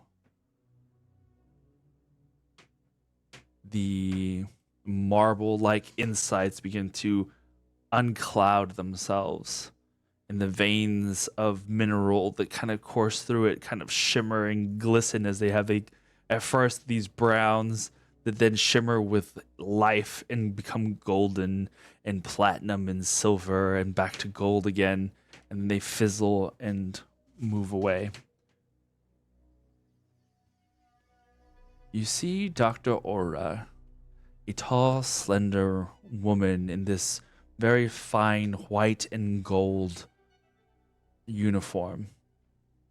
She carries with her a tablet of some variety and looks very astutely reading as she walks down this hallway.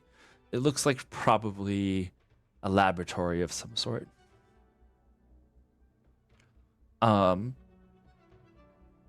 She goes up to a door, and for a moment the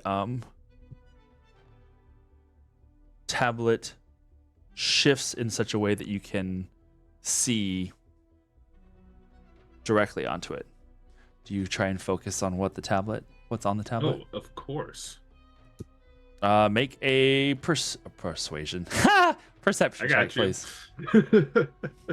Persuasion. Ooh, yeah, we're off to a good start here. That is 32 for 32? perception. 32. 17 plus 15. Holy With moly! those late game bonuses. What is this, Pathfinder? Dang. Okay. He's good at his job, all right? Yeah. No, it makes sense. As you focus in on this,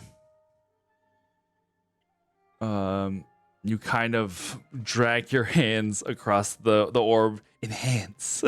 And as you kind of scry closer to the tablet, you see that on it there is a readout for some sort of box of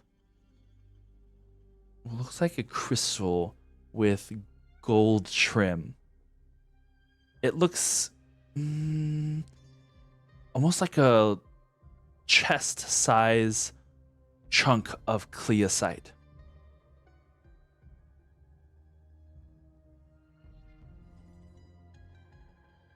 And it seems to have some readouts that kind of fluctuate back and forth in a rhythmic pattern. Almost like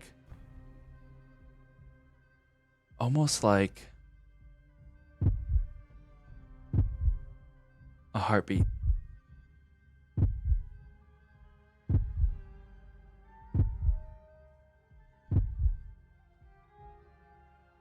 The door opens, and she stands up tall. You hear one word. I go, Lycaon, how are things today? And as she passes into the door, your vision fades. It's as if it's hit a wall, something that prevents your scrying eye. And the door shuts behind her is the last thing that you see before the clouded orb, before the orb gets clouded again. Listen, my words are dyslexified sometimes. Just stand there for a moment thinking about what I just saw. Somewhat concerned about the readout on that tablet with the conversation I just had with Gaia, but I think given the scrying protections that are clearly in place in whatever room that is, probably quite wisely, I make a mental note to follow up on that later. I'm expecting that I'll probably run into the good doctor on the trip. All right. You gather the rest of your things, and you head off to meet up with Gaia and the rest of the Gorgani council that is going to make its way to the sister colony of Ter And that is where we're going to go on break. Oh God. And just so that everybody is aware,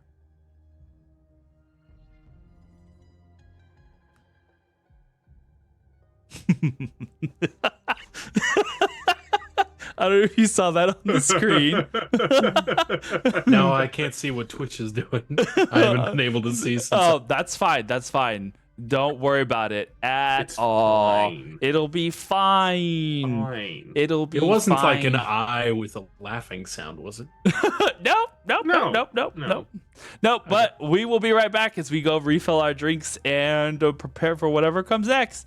Wee, wee, wee.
Okay.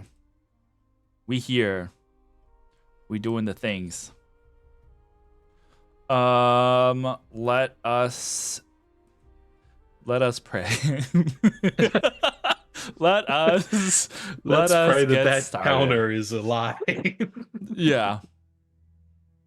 This stream brought to you by Jehovah's Witnesses. The end. This end stream is brought to you by nigh. Beldura. Hashtag not sponsored,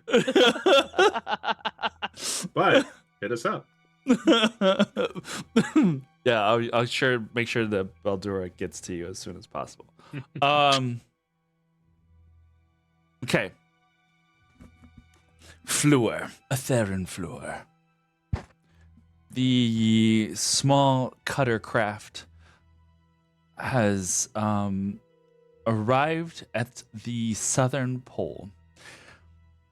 From as you are approaching it, it is truly a magnificent sight, for the span of ice is one of the few points on the globe where the surface of the planet reaches the top of the water shield.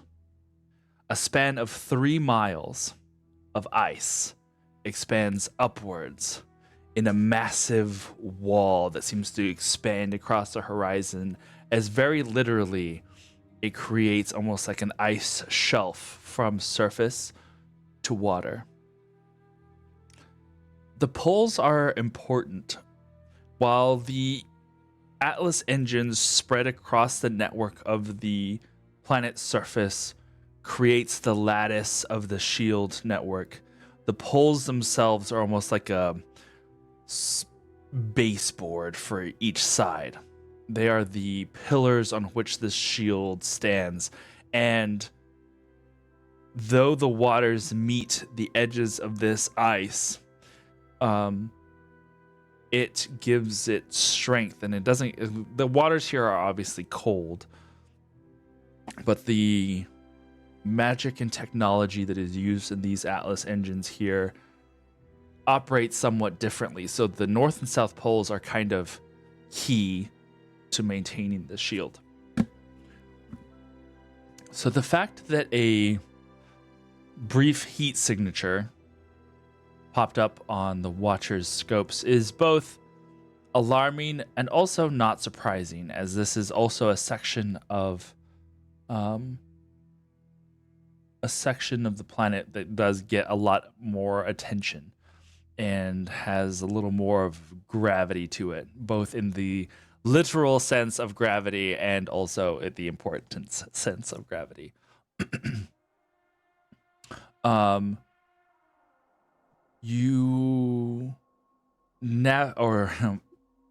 Phobin carefully navigates the craft through a massive canyon of ice that goes on either side. The wings that folded out go inwards, and like the sails that kind of had been scraping the water now fold in as the ship navigates the tight spaces of this canyon at a pretty alarming speed. There's even a couple moments where you're kind of like, kind of hold and grip, like a parent whose kid is driving the car, and you're kind of like almost stomping on the invisible brakes. You're just like, as he like uses the momentum Not really wisely. buckled in. Uses the momentum wisely to navigate the courses of this canyon before it breaks through and opens into this large space at the center of this ice mass. Here in this cold area of almost like a giant ice cave, there is this massive square cube that hangs in the air. Brilliant light shimmers from the top and bottom points of this cube as it kind of powers everything. You can see these like pulses of energy that go across the top, just as it covers, basically like it's sitting in an ice cave within the ice pillar itself. On the console in front of you, you have the directions or coordinates that were given as to where the heat signature was detected. And it's not near the Atlas engine. It's actually most probably like a mile or so off to the side from it. Do you direct Phobin to land the ship near the pad of the Atlas, or go towards where the heat signature is? And I need to calm the music down because it's not that serious yet. Fleur would direct him to land the ship far from where the heat signature is. So if that is the Atlas station, then that. Okay. Yeah, it's about like a mile off. Cool. But it would be up on the upper ice shelf above the Atlas engine. To land on the pad near the Atlas engine. Mm-hmm. Okay. While most of the Atlas engines here across the lattice usually have a small settlement nearby, if a small settlement to maybe just a shack where someone can set up a temporary home while they're working on the engines if they're far enough from any of the other colonies.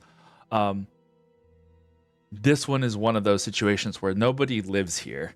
It just has a pad for the shuttle to land on.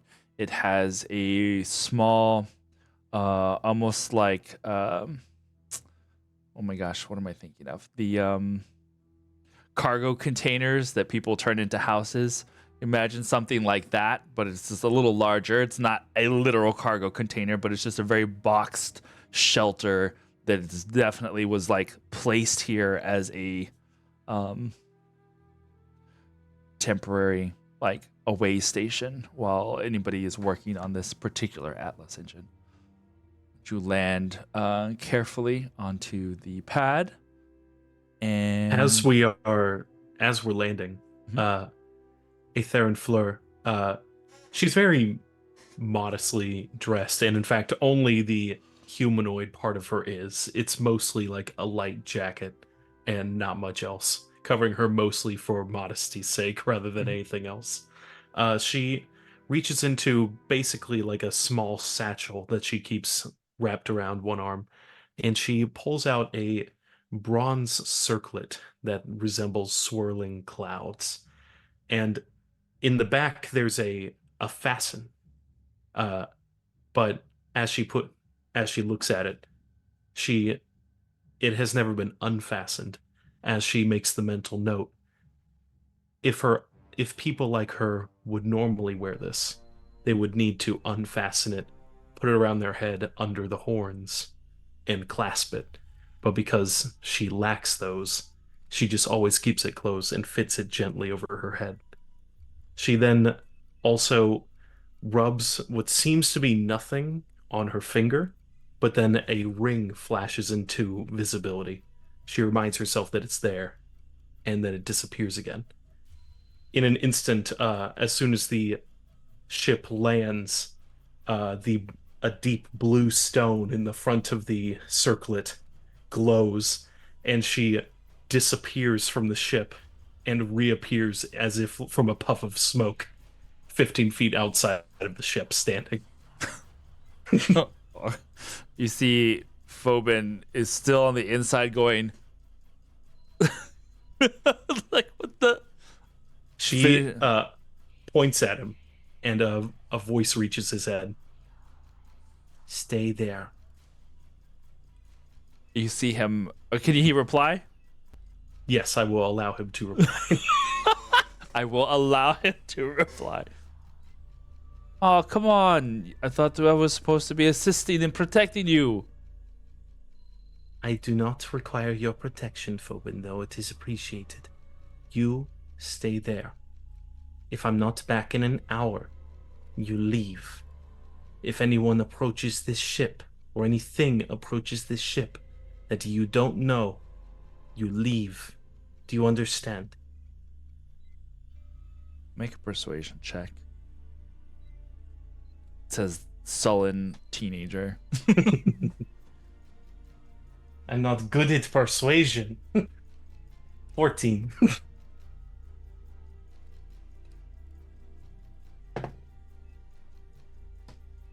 You see him slump into the chair that he had been sitting in. Just kind of like crosses his arms. Doesn't say yes or no, just kind of like pouts. She just kind of narrows her eyes at him and then kind of turns away. Where she's standing, she holds up the orb that she'd been clutching to herself and runs a hand over it.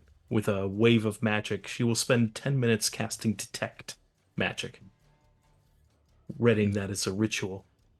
Okay.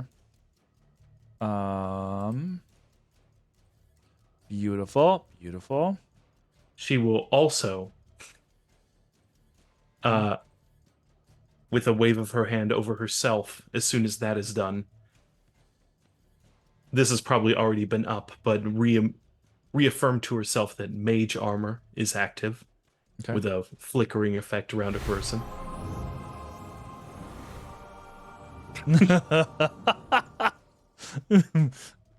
She will then whisper some words and her orb will glow black before returning to its more opalescent color. She will cast non-detection on herself. Oh, Jesus.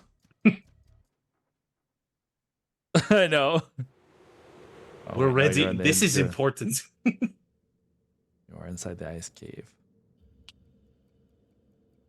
And let me check one more thing. Mm-hmm. She will then also hold the orb up to her eyes and look into it. And her orange eyes with black pupils, the black pupil is going to grow and grow until it envelops the whole eye. And then, as in their same spot, an orange dot, the same color originally of her irises, becomes the new pupil as she casts True Seeing. How far out does this go? I just have now True Sight and can detect like magical secrets within 120 feet Okay, so 120. for an hour. All right. Whatever this thing is, I'm going to be very prepared for it. Yeah, for real though.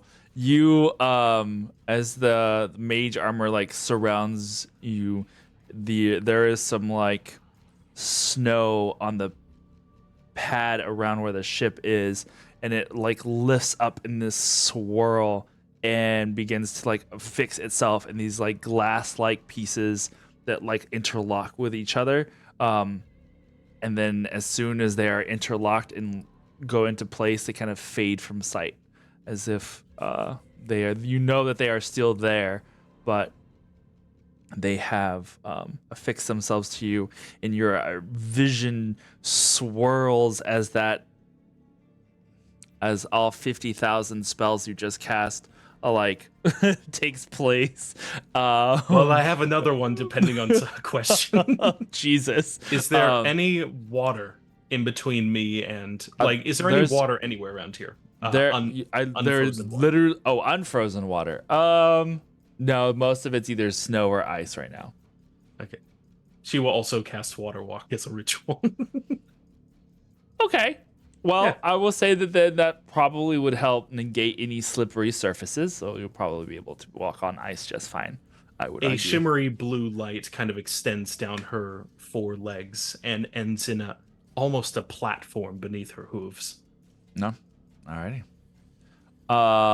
Beautiful then. You know, I wonder if that would even mean that you could walk on top of the snow, technically, because it's water but frozen, so you wouldn't really like sink into it. Well, literally, with it also protects against like quicksand. So any yeah, type I of would- liquid so that- surface, it if it- magically brings me to the top, including if it's molten lava. That's in the Interesting. spell description. That's not an interpretation. It's a useful spell. Yeah. That's pretty cool. I had no idea. But good to know. Good to know. So Um, no surprises here on these surfaces. Not for 120 feet, at least. Okay, so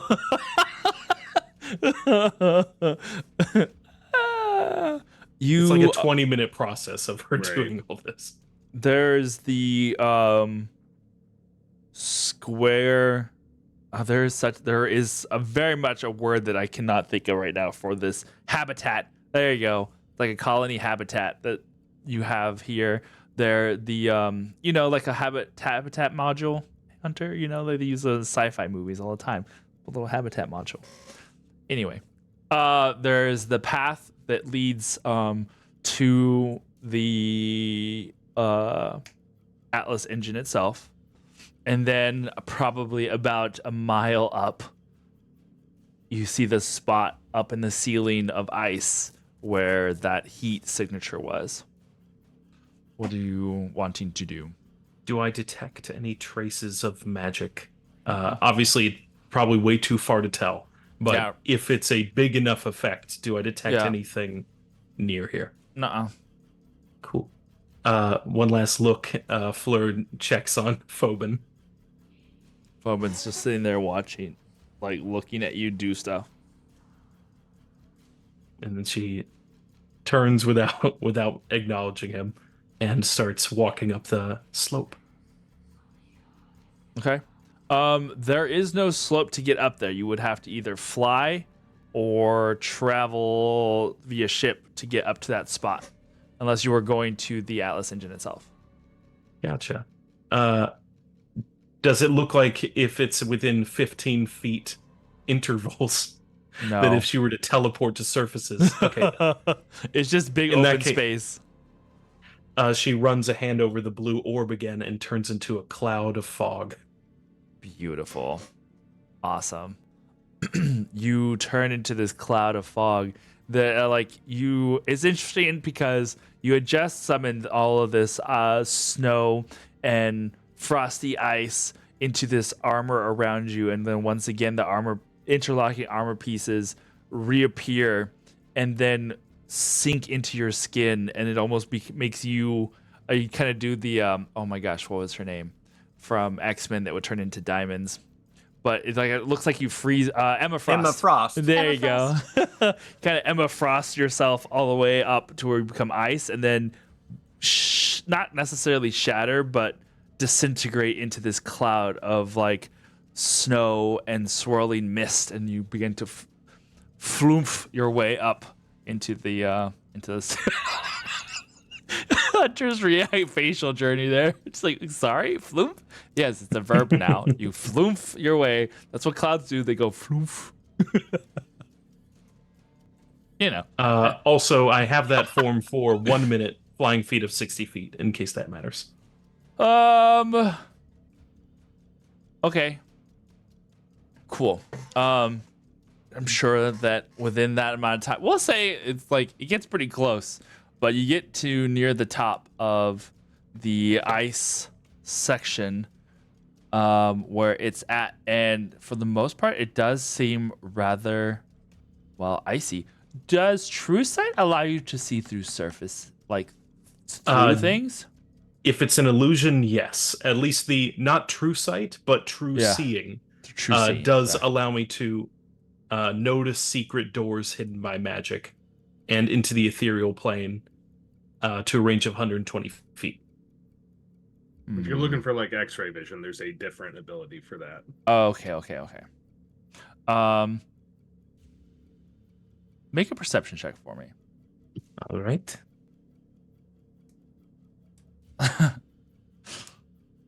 Exactly. is- Thorough sight. True. That is a 16. 16.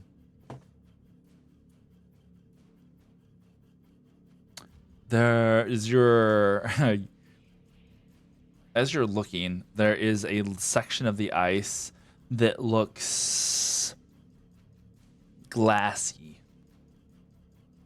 Almost like it's and as you can't really run your fingers through it because you are currently foggy mist, but through the magic of this your Orphic powers have granted you their sight in cloud form.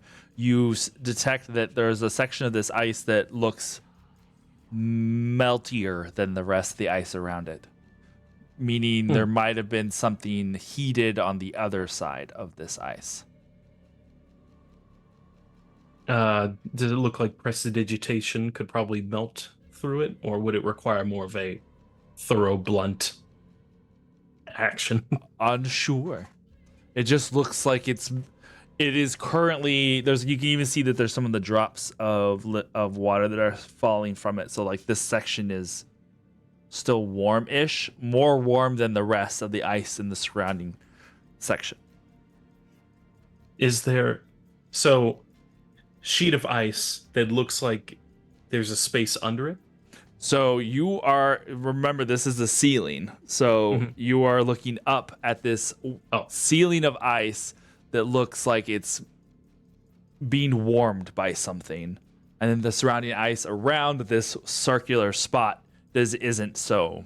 Is is she like in a solid. cave? Yeah, you're in the ice cave. Gotcha. Does it look like this is in a particular direction? No, it just looks like it's a circle. Probably about 50 to 60 feet across. What is a circle? The Not what is. What is being defined as the circle? the melty section of the ice. Above me? Yep. Is there anything below her? Almost a mile of empty air before you reach the ice below.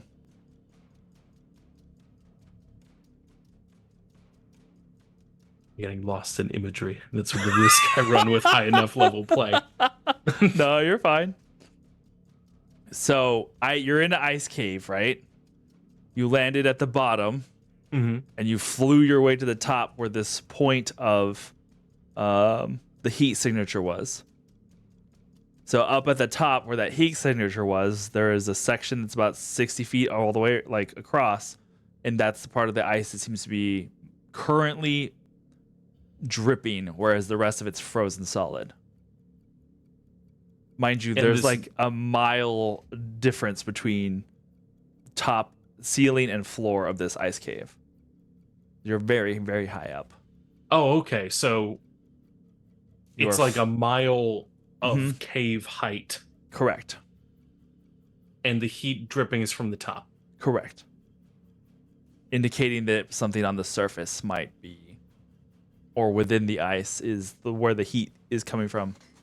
I will follow that source, investigate it. Okay. Whichever direction that is. Well, it'd be up through the ice. Can you, with this cloud, can you fit? Does it say anything about fitting through spaces? No, but if it's within 15 feet, I can teleport 15 feet at will. Okay. To an unoccupied space I can see.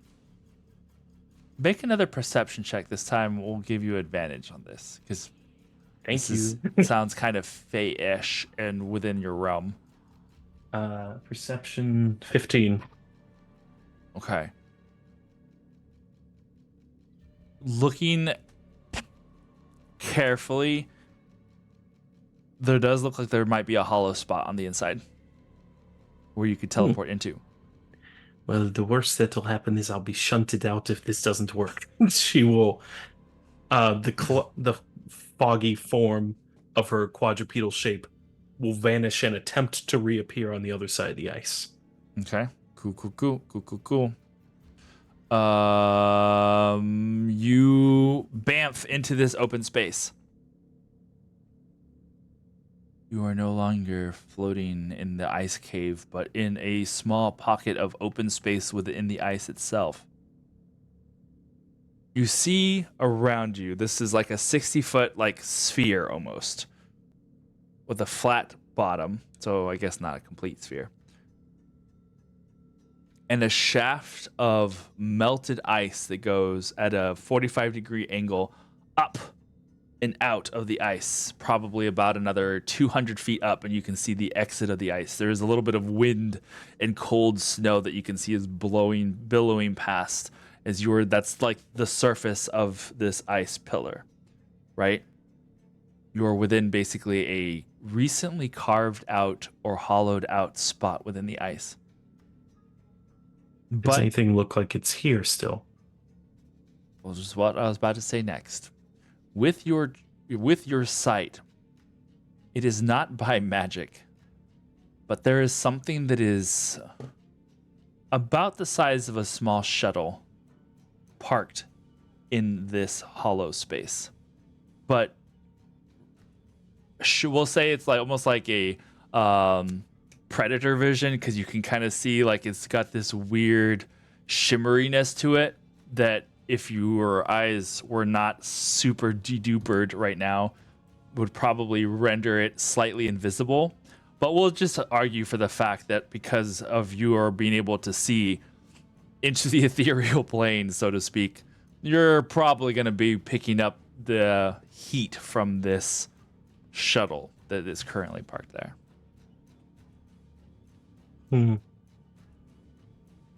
She will, after gauging whether or not this thing looks like it is immediately hostile, it resembles.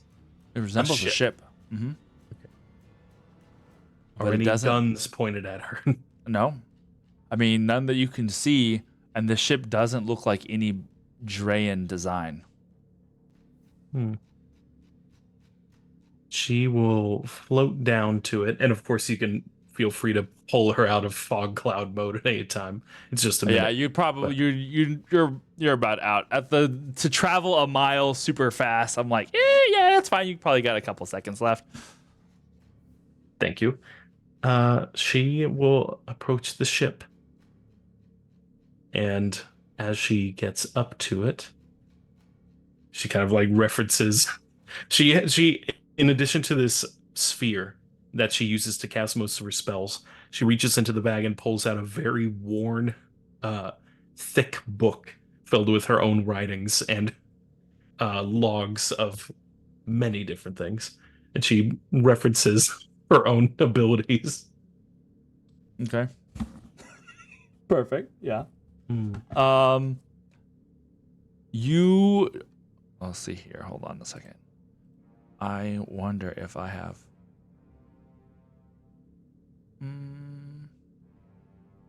Yes, I do. Something on the side of the ship moves. A door opens. And a little gangway goes down to the ground. And it's one of those things where it's like, well, I'll, for this sake, we're going to allow you to kind of shift back and forth from regular vision to your supervision. And you, in your regular vision, it very much looks like there is a door that just opened up in nothing. And the little gangway that kind of like down. A humanoid walks out. I cast Hold Monster on it. Okay. Does Hold Monster work on humanoids? Yes, it is a more encompassing, higher level hold person. So Beautiful. it's all the rest of everything. Is there a save for this? There is. Most likely it's my spell DC, but I will check. Okay. It needs to make a wisdom save versus my spell DC or be paralyzed. A wisdom save, eh? But at the end of each of its turns, it can try and keep making another wisdom save. I know we're not in combat, so could probably keep trying. Whenever you feel like roll another dice. Well, this is gonna be a 12. Hopefully this is a hard DC for it. 12? Yeah. Mm-mm. You see this I hold 5'6" person while I was like in the process of walking down, and he's like 1 foot up, like about to take another step, and he freezes in place. In Hold Monster, what is the term that it is? It like paralyzed. Paralyzed? I don't even think he can speak in paralyzed, right? Nope. But Perfect. after holding him there, I point my finger at him and cast message. Who are you and what are you doing here? and I will permit him to respond. I love that you can say I will allow him to speak. Ring of mind shielding. Yeah. Oh, la la la la la. Okay. He can't tell what my alignment is. He can't read my thoughts. He can talk to me mentally if I allow him. Beautiful. What is happening? My name is Saluk. Are you doing this? I am. Who is Saluk?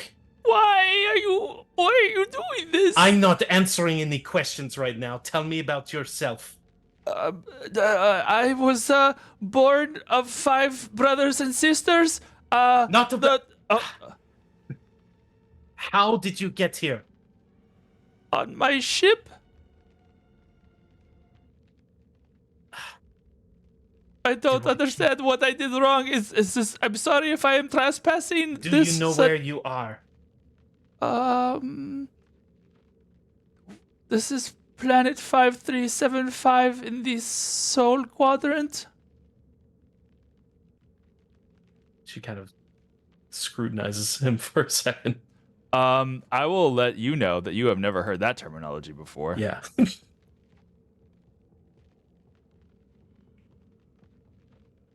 Do you know who Beldura is? Should I? Inside check.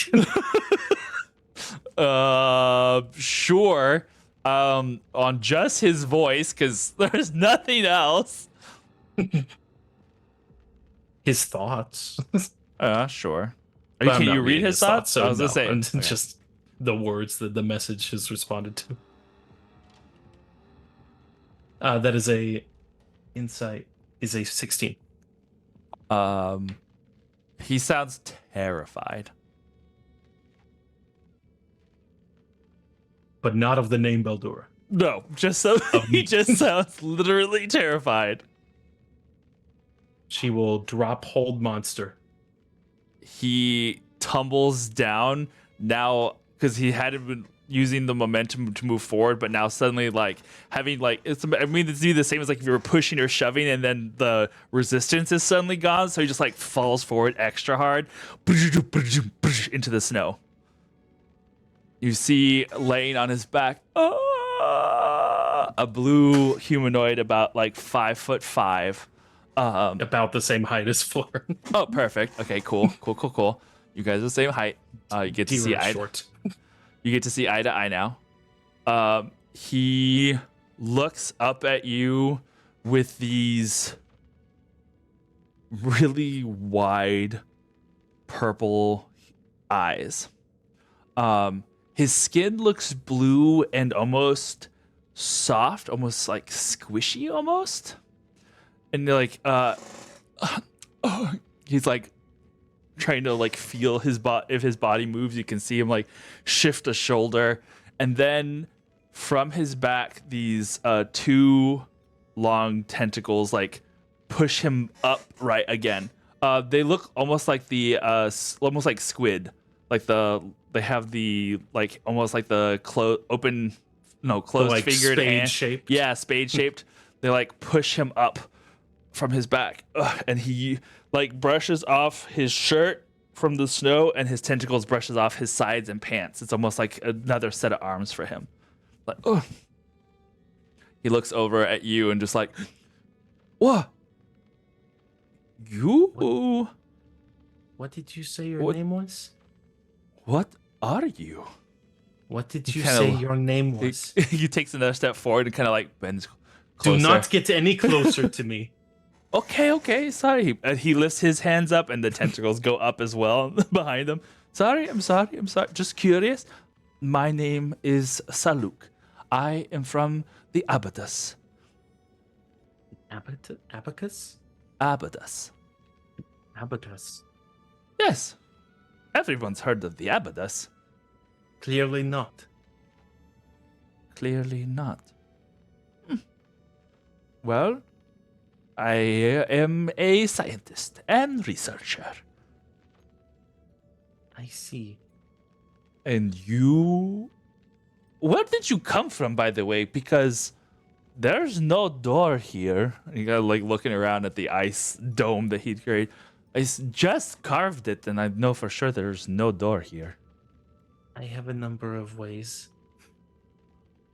Oh, do you mind sharing? No? Okay, that's fine. You don't have to. I understand. We of the Abaddus are also very prideful of our secrets, so I do not want to pry in yours. But if you are willing to share some secrets, perhaps I can share some as well. If I were to share too much about myself, then my entire people could be in jeopardy. So, Sounds rather friendly dramatic to me. exchange aside, I'm a bit hesitant. Where your people? There are more of you like this? See, This it's planet's questions like that that if I were to answer, would be potentially disastrous. Again, with the melodrama, I do not understand why you have to be so. Are you in danger? I wish I wasn't the only one sent to do this. Well, if you want, you can always take me to your leaders.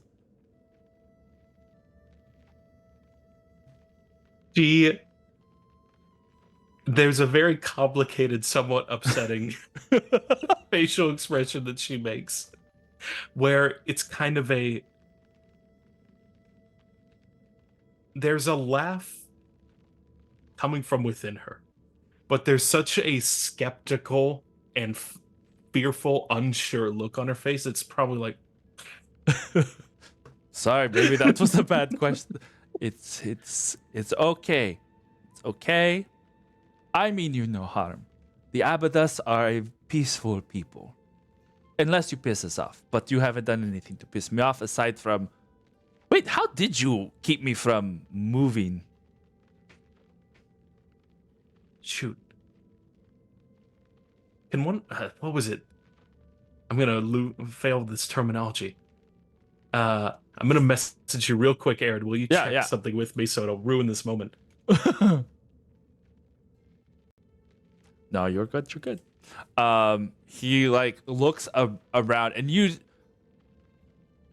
have spent enough time around scientific types that you recognize the curious type of individual. Oh.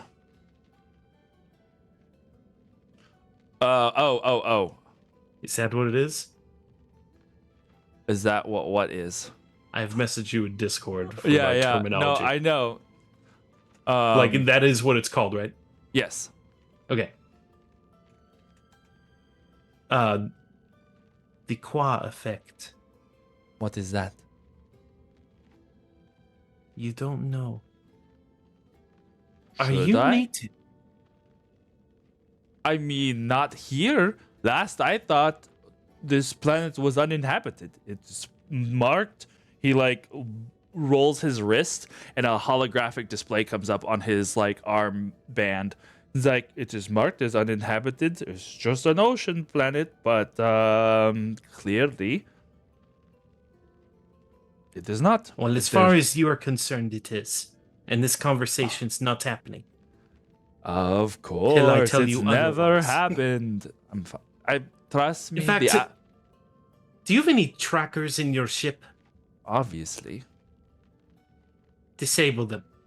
Why? What if you were to kidnap me and then how would You are my being kidnapped. I might let you go don't at some have- point, but you you're being don't- kidnapped.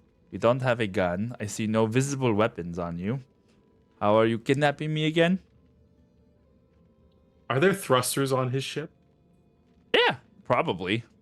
Telekinesis, I pull them off. Okay. I don't even know if there's a role for that, but you know what? We're gonna go with rule of cool. You look at his ship, which is invisible, mind you, but your eyes kind of do this thing where they go. You blink and then reopen them again, and they are blackened with that little orange dot in the center as you went Super Saiyan or whatever. And You see the back thruster section of his ship, and just with a flick of your hand, there is this crazy, echoey, loud scream of metal and sharp glass being like torn and crunched apart as like a whole thruster assembly just gets pulled out of his ship and flung against the wall. And you have that face. I'm imagining just like without like. I don't need a gun. You hear what you can only assume is various expletives in a very shrill, squawky tone. What have you done? How am I going to get back home? You better have a good temporarily mechanic. disabled your ship. You're being kidnapped. Temporarily for like, what, 50 years? How am I supposed to put that back together again? If I deem that you are fit to go home, then we'll worry about that later. Oh, man. I knew coming this far into deep space with no backup was a bad idea. But Insight check. Is he telling the truth? I will give you this one without having to make an insight check. He does not seem like he is said anything untrustworthy. All right. He's a very simple but curious mind. Are you bundled against the cold? I may Do you have people been experience cold? What kind of question is that? Of course my people experience cold. But Good to know. I mean, we are the Abaddus. We're adapted to many climates. I just happen You to keep be... saying Abaddus as if I should know what that is. I don't. We are a collective of scientific minds who have engineered and adapted our physiology to fit exploration. So you're good to walk in a very snowy, frozen wasteland for a few minutes. I mean... Or up to an hour. An hour in the cold? Sure. If that is what is required, I can do it. Good. She looks back at the frozen wall that she had teleported through. He follows your gaze. What is it? Well, you need to be on the other side of that wall, and I vortex warp him to the other side. Okay. Just Now, as a this is not reminder, meant to hurt him. With my potentially visual understanding, this was simply a wall that I need to teleport through in order to get to where this is. If that is not necessary, then I won't be doing that. Okay, so you teleported through the floor? Oh, so we're in the ceiling now. Yes. Gotcha. So if you teleport him the way you came, he's gonna go for about a mile down before he hits the ground. You can probably catch up. It's fine. Give me a moment while I contemplate this. Beautiful. Okay. How fast do you fall every 6 seconds? You know what? I'm not gonna worry about it Because I could keep vortex warping you. That's what I'm to saying. 90 feet away. I am 100% down for this to happen, and it will have very minimal negative consequences if this is the route that you want to go. We'll say that one way or another to potentially fast track and make this not an eternal scene, which I'm very much enjoying, but if necessary, through a continuous series of repeated vortex warps every 6 seconds and teleportations for myself, I get him down this icy slope. Nightcrawler your way Because down. he would have to defeat God. my DC every 6 seconds, or I teleport him up to 90 feet away to a place of my choice. Yep. So here's what happens. So I'm basically juggling him as I descend. Yes. You hear, for the brief moment, you go, I need you to go through there. And he just goes, whoop, and disappears. And very, like, you can kind of hear it through. Oh, man, this is going to be fun. You can kind of hear it through the ice a little bit. 2, 3, 4. You hear a very distant. And you teleport out of the ice, and you both are free falling for a little bit as you're like the wind. Hold on. I'm have immune something to for the- falling damage due to my circlet. Correct. You're still free falling for like a mile through the air as you just hear, oh my god! And then like as you get to a certain point, you free fall, you go, what? And he like disappears and you go flying past him and you see him poof out. Poof. As he keeps, and you do this, repeating the motion over and over and over. From oh my god. From this is wild as heck. From High level play. For real. From the viewpoint of Phobin in the ship, he's going, what in the hells? And so you just see this poof poof. Poof poof. So we hear the scream really loud, "Bah," and then suddenly the camera goes a mile away, and it's just the tiniest little whisper. And then As he continues to fall until you both go, well, he face down into the snow. I set him down very gently. Sure. With your teleport. It was like you're both are like teleporting like down one of those like marble effect things. It's just like ba-doo-doosh, ba-doo-doosh. And eventually, poof, you wind up on the platform and you just face down the snow. He goes, I hated every minute of that. I do apologize. That was a bit of a crude transportation of a. I'm not used to kidnapping, but we are working with what we've got. You're doing very well. And he like gets his face you. out from the snow and just like the tentacle like wipes his face of the snow and goes. All right, now I need to get to you. Do you have any trackers on your person? No. You see his eyes get really big. Yes, right here. Please, God. Oh no, please. He takes out this like little device, puts it as, please don't rip it off my body. A mage hand pulls it over to me. Cool. All right, thank you.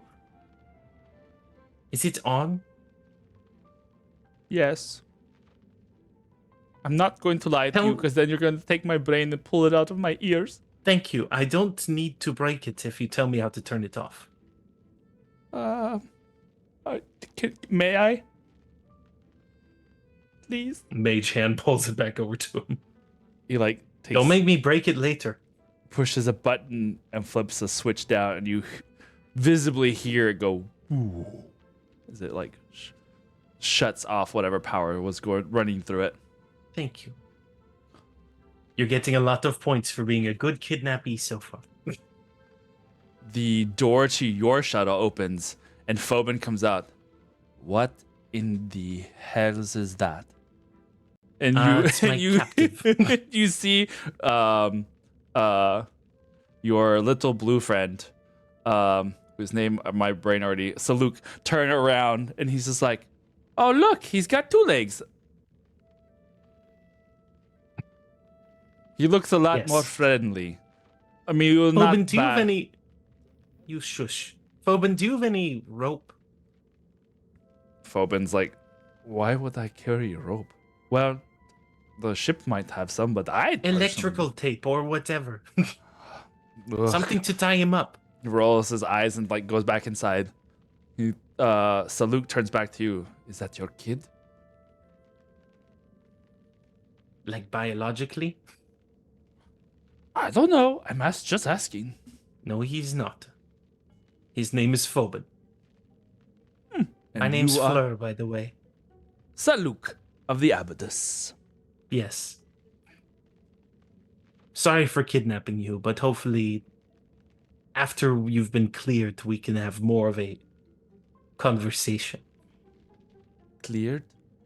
Oh, right, by your people. Yes. Are you taking see- me to Beldura? No.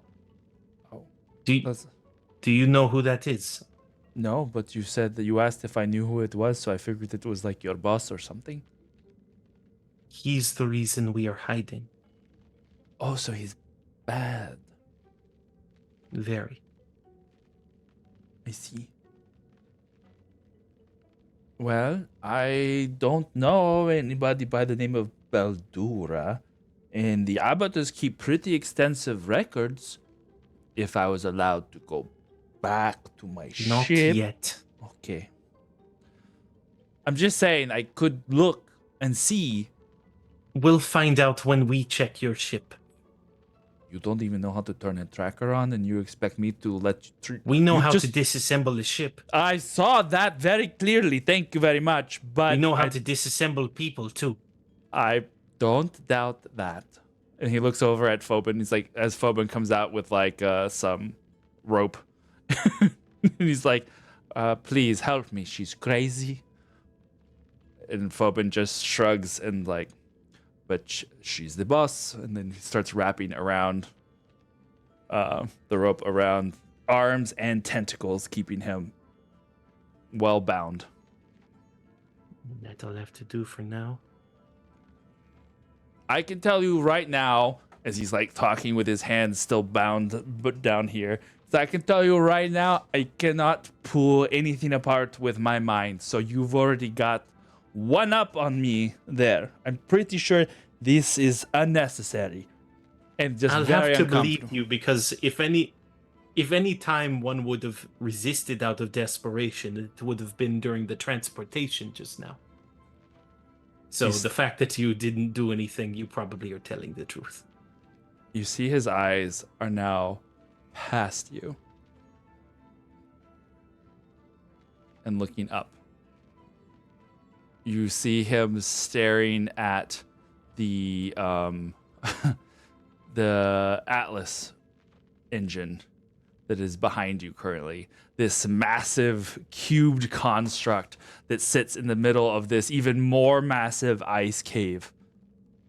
And you just hear him go, Gods above.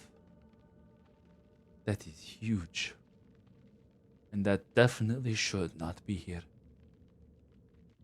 Where did you say you were from again? Is that where your people are there? I am not allowed to tell you. Oh, Not right. yet, anyway. Right. If we find out that you indeed mean us no harm, I will owe you a big apology, and I will explain. But until then, I have to assume that you are a threat to us. Me. Have you met me? Yes, and I don't know you. I am currently very well defended against many things that you could do. But I don't know you, and I don't know this Abaddus. Okay. Okay. Well, take me to your leaders then? That would mean Or the whoever's in next step. charge. That will be the next step. He looks over at your ship. Are more of you coming? No. But remember I told you I came out here all by myself because I thought it would not be no big deal to go to an uninhabited quadrant of the galaxy. Wrong again, Saluk! As he like walks towards the ship. He's like starts looking at it. He's like, what is your ship made of? It looks not sturdy. Is this wood? You have wood paneling on your ships? Sure. I mean, your ship looked weird. My ship is durable and made of duraltanium. I don't know about durable. Oh yeah, that's right. You can see his shoulders kind of deflate a little bit as he like looks up at Phobin. I don't like, see you pulling apart my wooden ship with your mind. You see Phobin kind of like helps him step up into the vessel, and then as he like points at a chair for him to go sit on, that he goes and sits on. Phobin turns to you and kind of puts his back between him and you. He's like, I thought we weren't supposed to talk to any outsiders. We're not really. I'm not good at kidnapping. Shouldn't we just have, gotten rid of him? I mean, I don't think it's necessary, but when people who would know better than I meet him, maybe that is the decision they come to. Hopefully not. But But if it's him or the entire colony at risk, I don't know. I just think you're right. I know. Let's not take him anywhere. They should come to us. I know my father. He would not take kindly to someone snooping around, especially near one of the engines. Well, it's where we found him. We should. I don't know about calling Ares, but that is what he would want.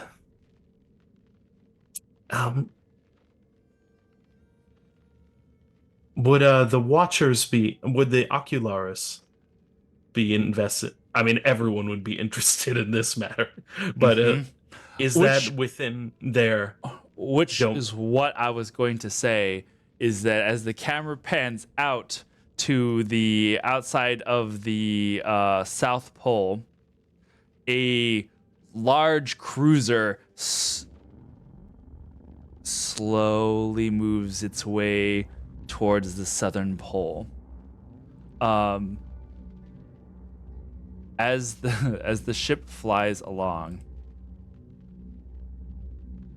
there on the bridge of said vessel, a handful of the remaining Drayan military factions pilot this cruiser, and at its commanding officer station, one particular Threnian stands very much at attention but resolute, looking at this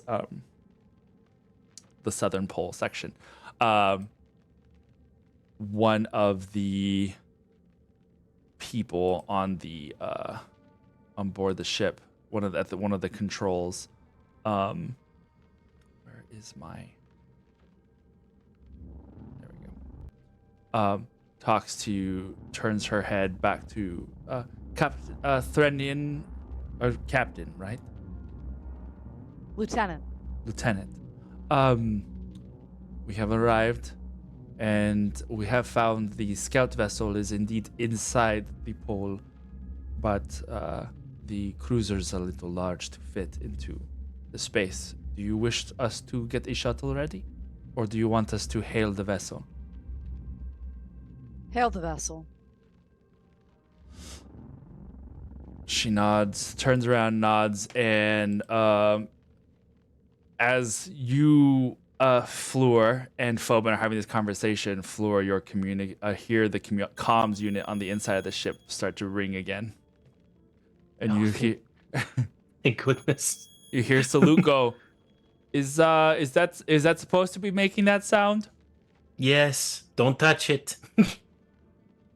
She will walk over to it and respond.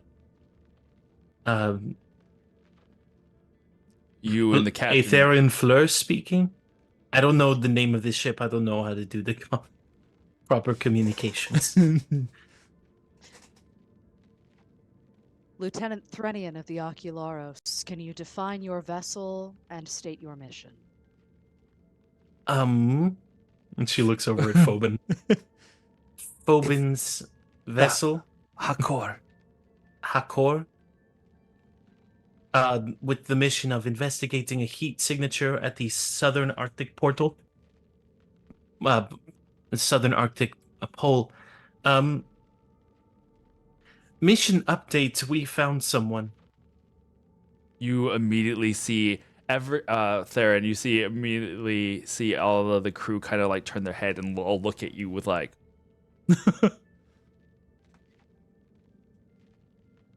I'm going to so would I know Phobin as Yes. The general's child. Mm, Okay. mhm.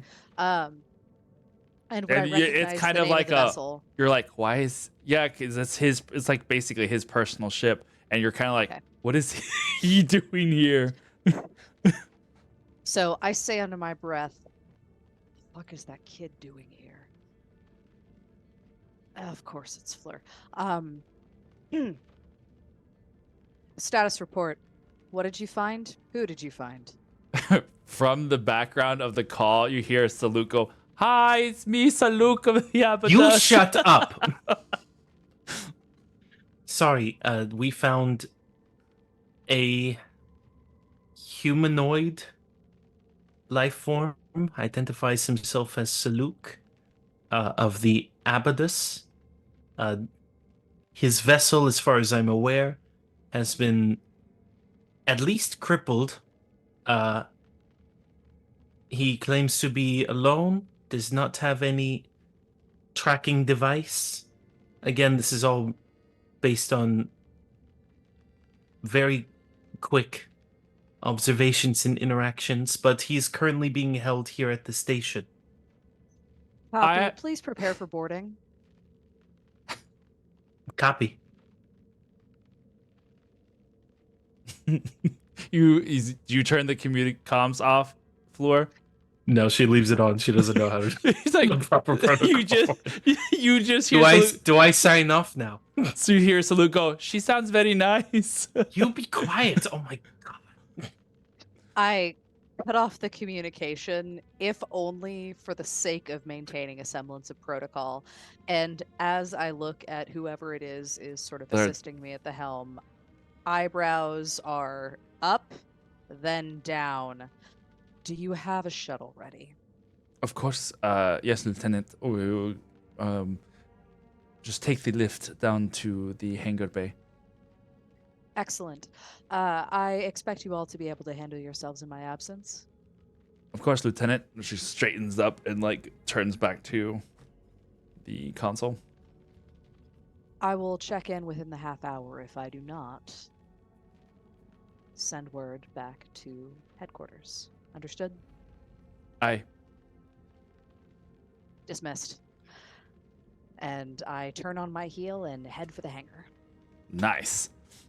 You go to the hangar. Are you going to take anybody with you? Do you want like guard with you, or are you just going by yourself? I'll go by myself. Perfect. You go into the hangar and find this small like 4-person craft. It's just it almost looks like shape. Imagine like a ship designed after like a humpback whale. It's very like torpedo like, and it's got like these fins that go back that are at rest at like its side, and then as it flies, it kind of extends it out and just kind of like woof, flies off from under the cruiser as it like takes off down towards the canyon. So as I settle in and refamiliarize myself realistically with the controls, there's a brief moment where I look and I go, I hate that they retired the stick shifts. And then I will continue my way down. Beautiful. Flying through the ice canyon as you head towards where this Fleur is with this Saluk.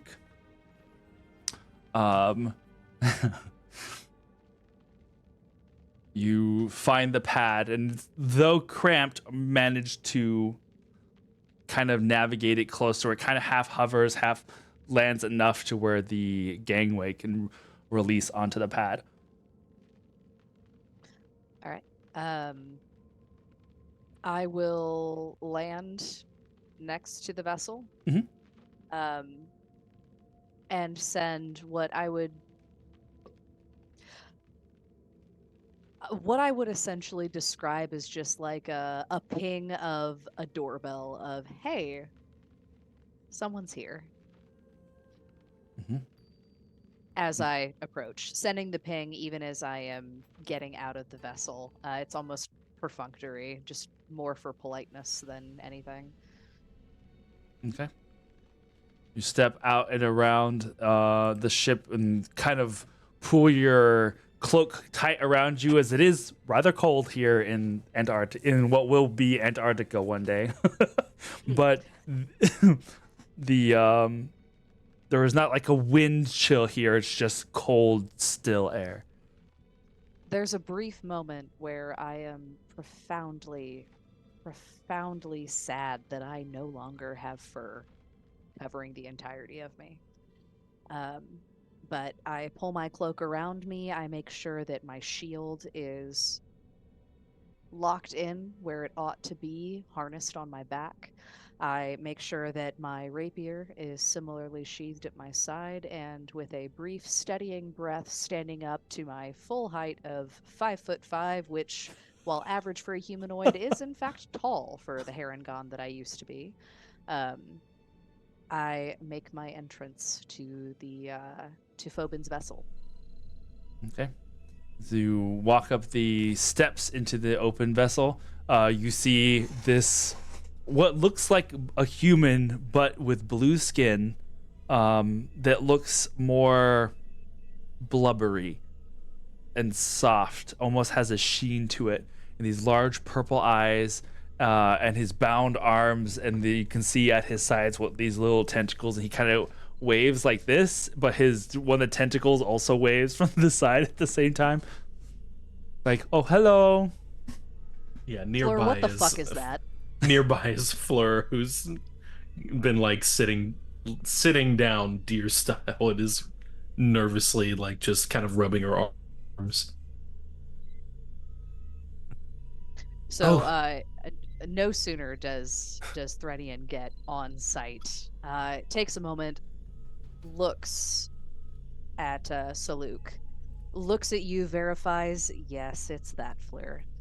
I cross my arms and go, Fleur, what the fuck is that? Nice to see you too. You see the face go, excuse me, I'm right here. You should probably not speak anymore, Saluk, until she addresses you.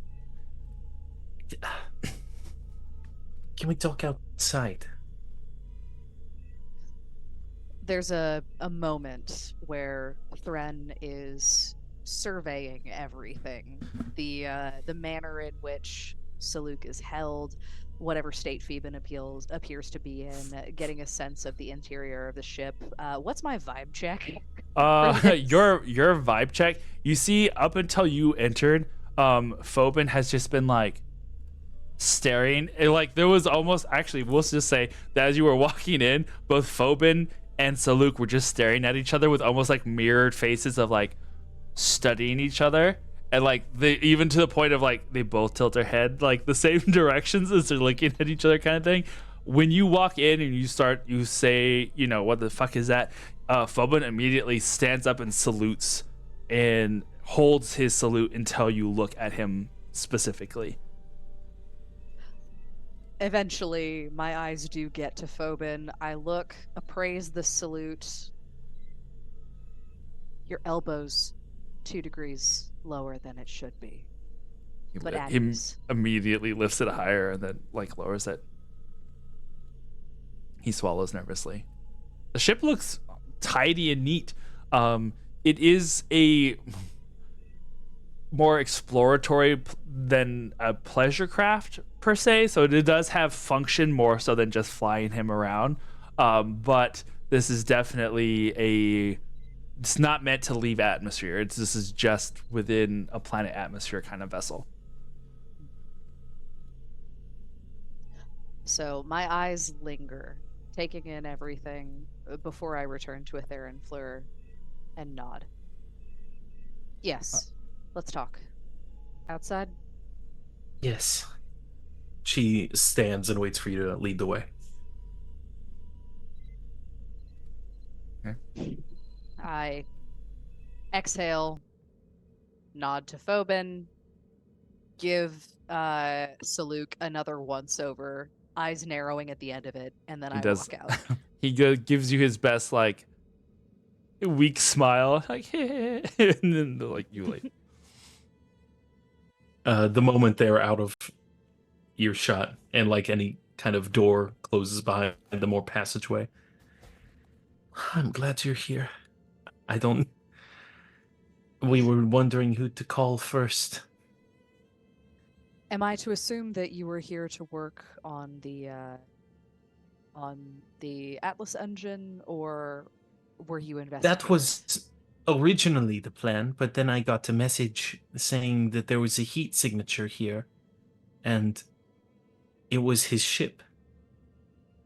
Ship. All right.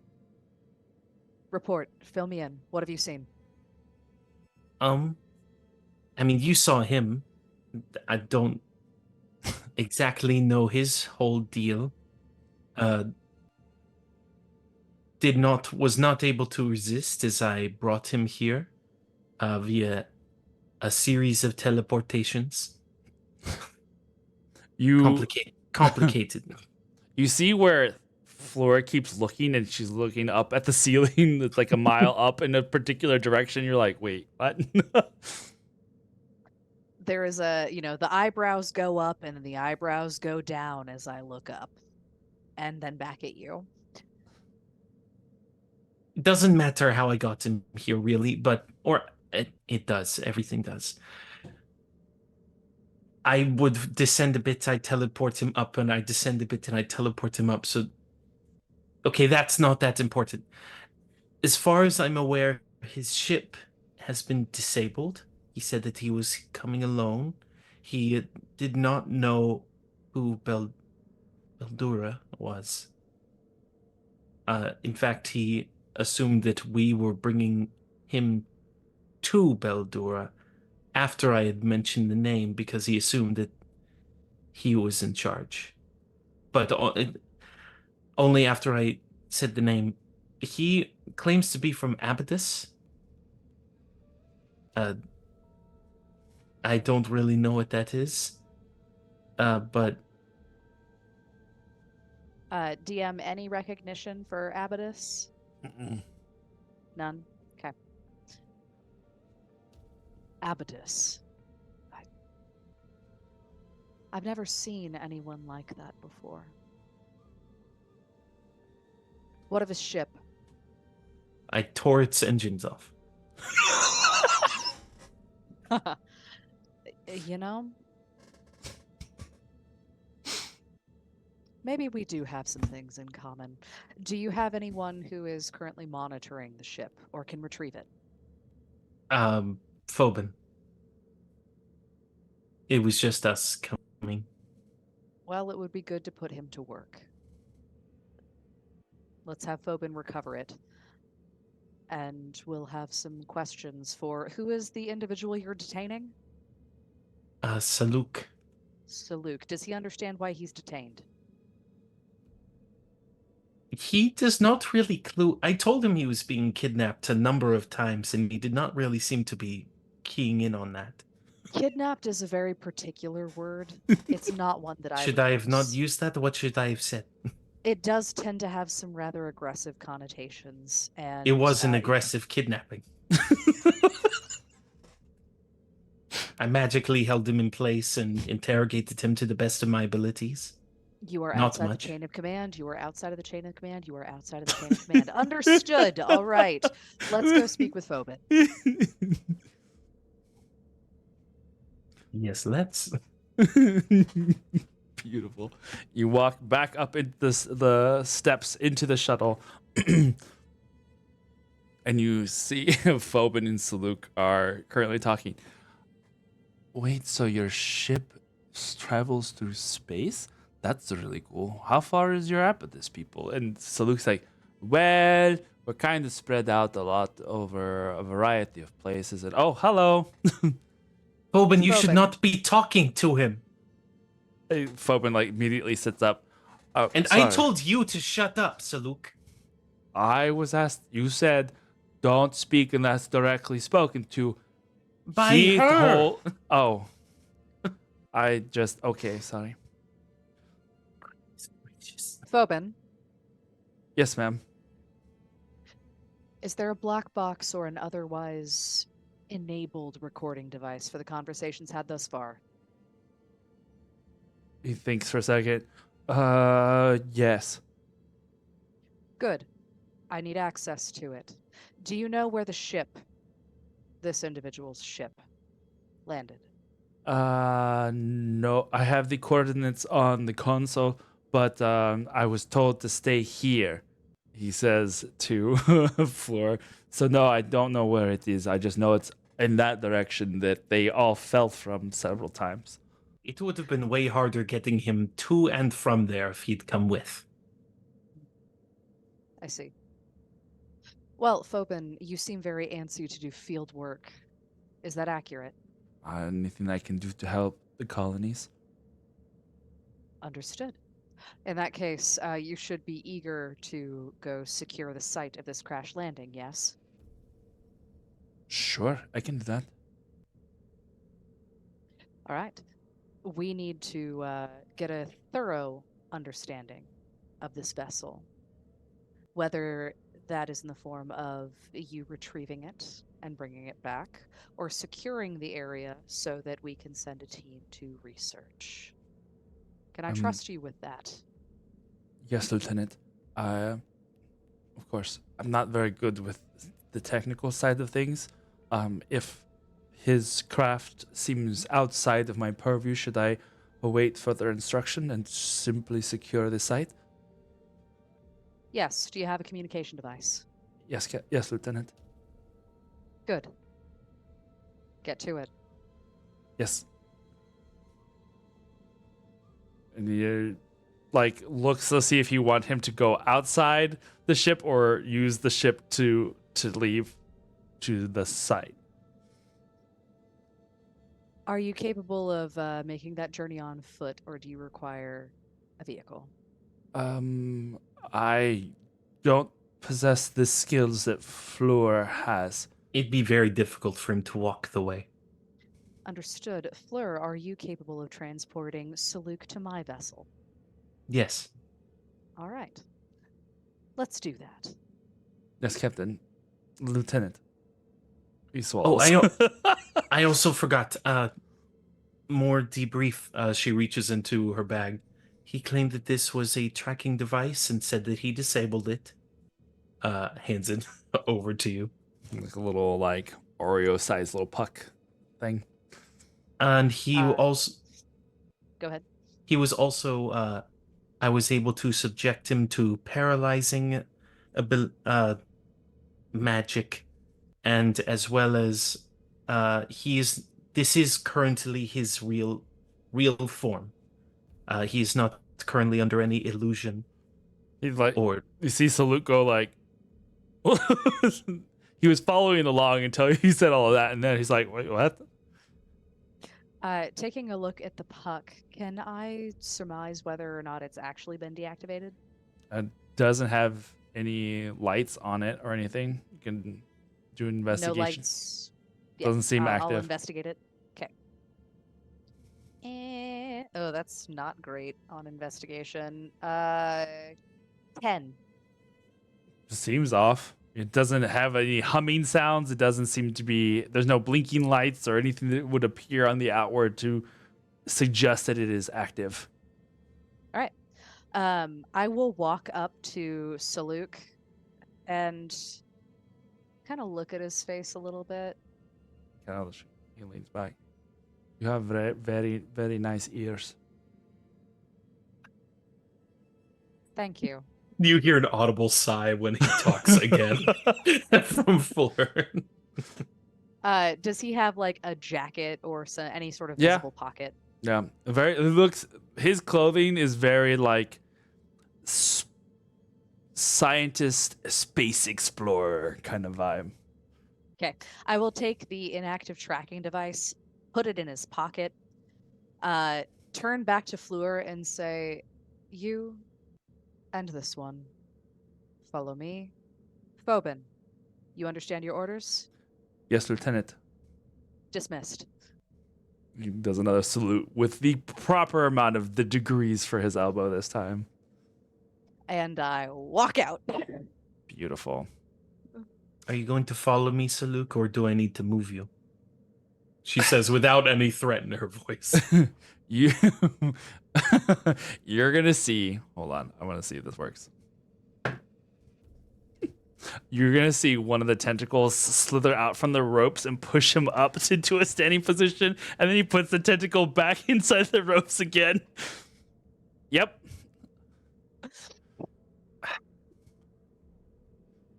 I'm going to have to tell her that you can do that. What did I do? Just follow me. Oh my god. You're going down the stairs. He Yes. follows you and Threnian into Threnian's. Thrennian, just so you know, he can escape his bonds. But I didn't though. He didn't, but he can. Huh. Oh man. Noted. He follows We you. just go, I imagine. Yeah, you just go. Threnian takes him back to the cruiser. Phobin lifts the shuttle off and follows you up until he gets to the outside of the ice canyon where he can kind of double back and around to where the coordinates lie. Alexov, you toss and turn in your sleep. The jacket,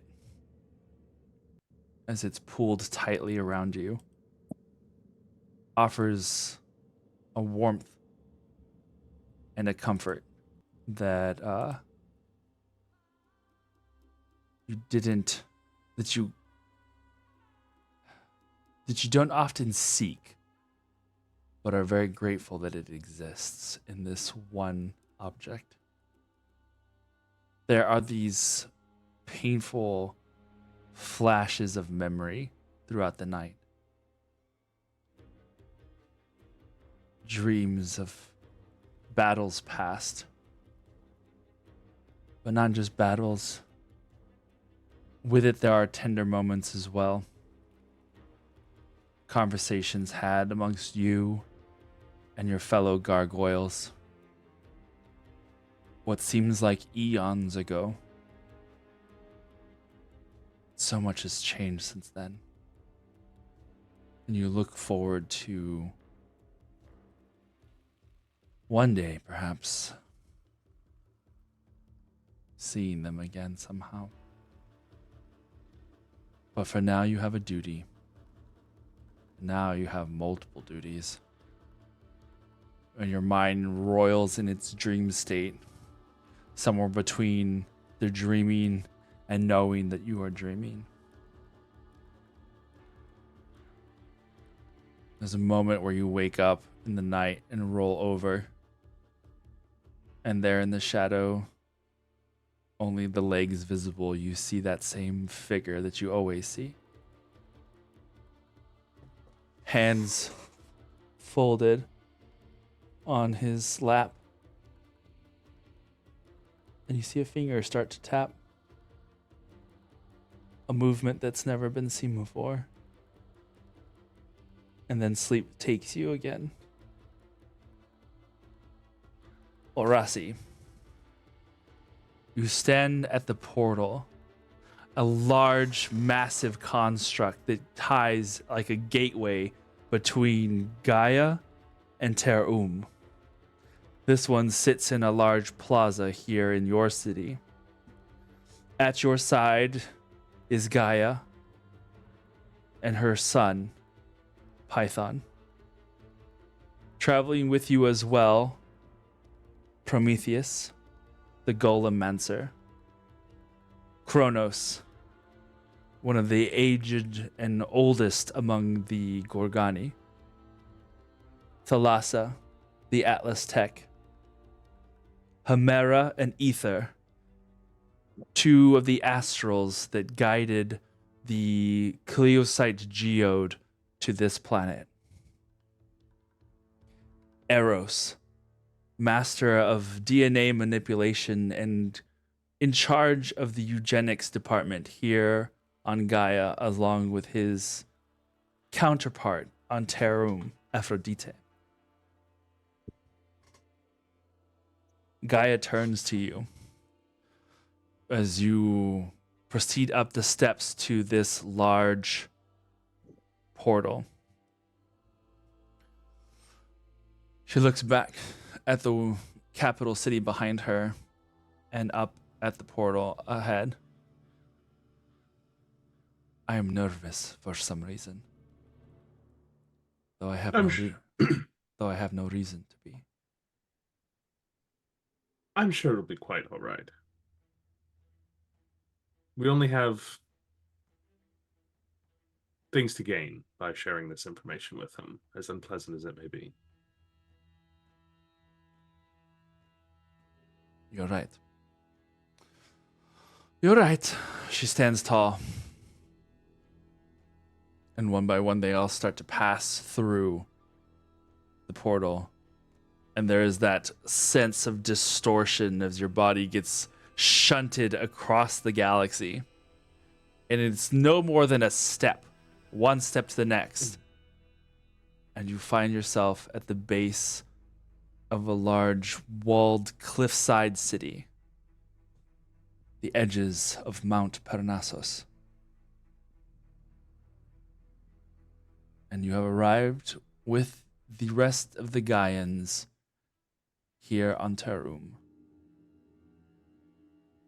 preparing for the conclave that will unknowingly change the fate of so many.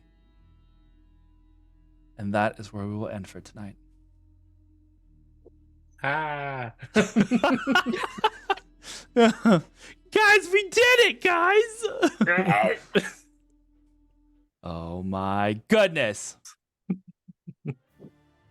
Yeah. It's a hell of a first session.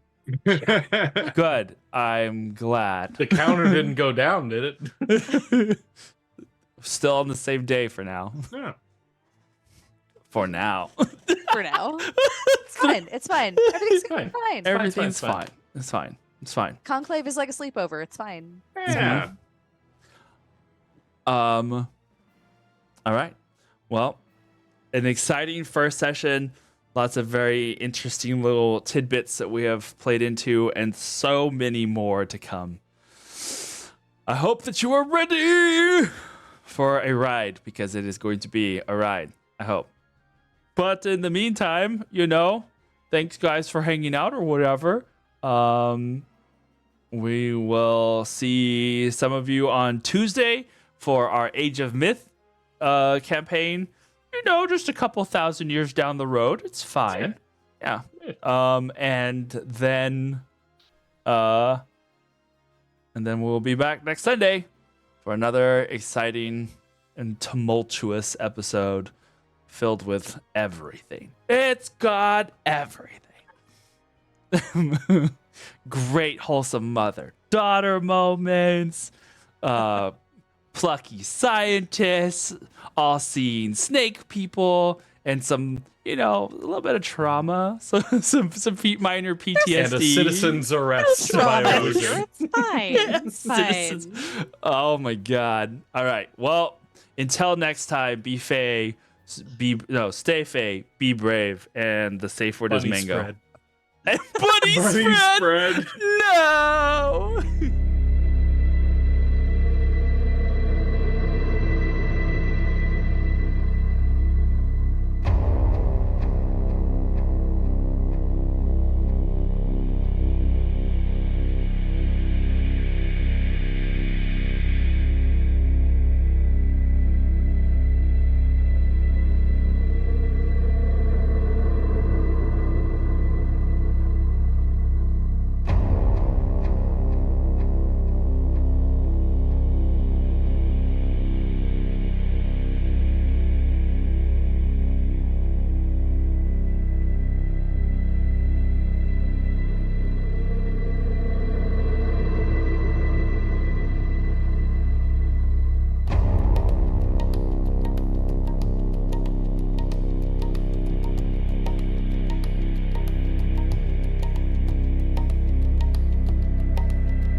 We came from a universe beyond this one. Fleeing from an enemy we came to call Beldura and the Plague. A virulent and vicious enemy that killed, consumed, and reanimated, using powers beyond our comprehension to turn our fears into reality. Now, thanks to brilliant minds and many untold sacrifices, we have made it to a new universe and hidden ourselves away on 2 worlds, Gaia and Tarum. Hidden from any outsider's sight by an aquatic shield that mimics the look of an ocean world, we have built for ourselves colonies where the survivors of our once vast imperium can start again, and with a new-found hope. For our selection of the universe of Mir was not one made by accident. By traveling from across universes, the journey changed us and allowed us to harness powers over its energies and matter.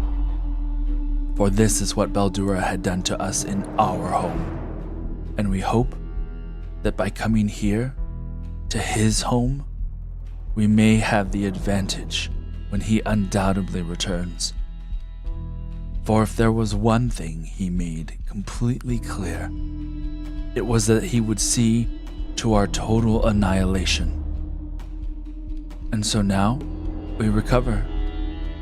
Nearly 20 years have passed since our migration, and many of us have become almost godlike in our power.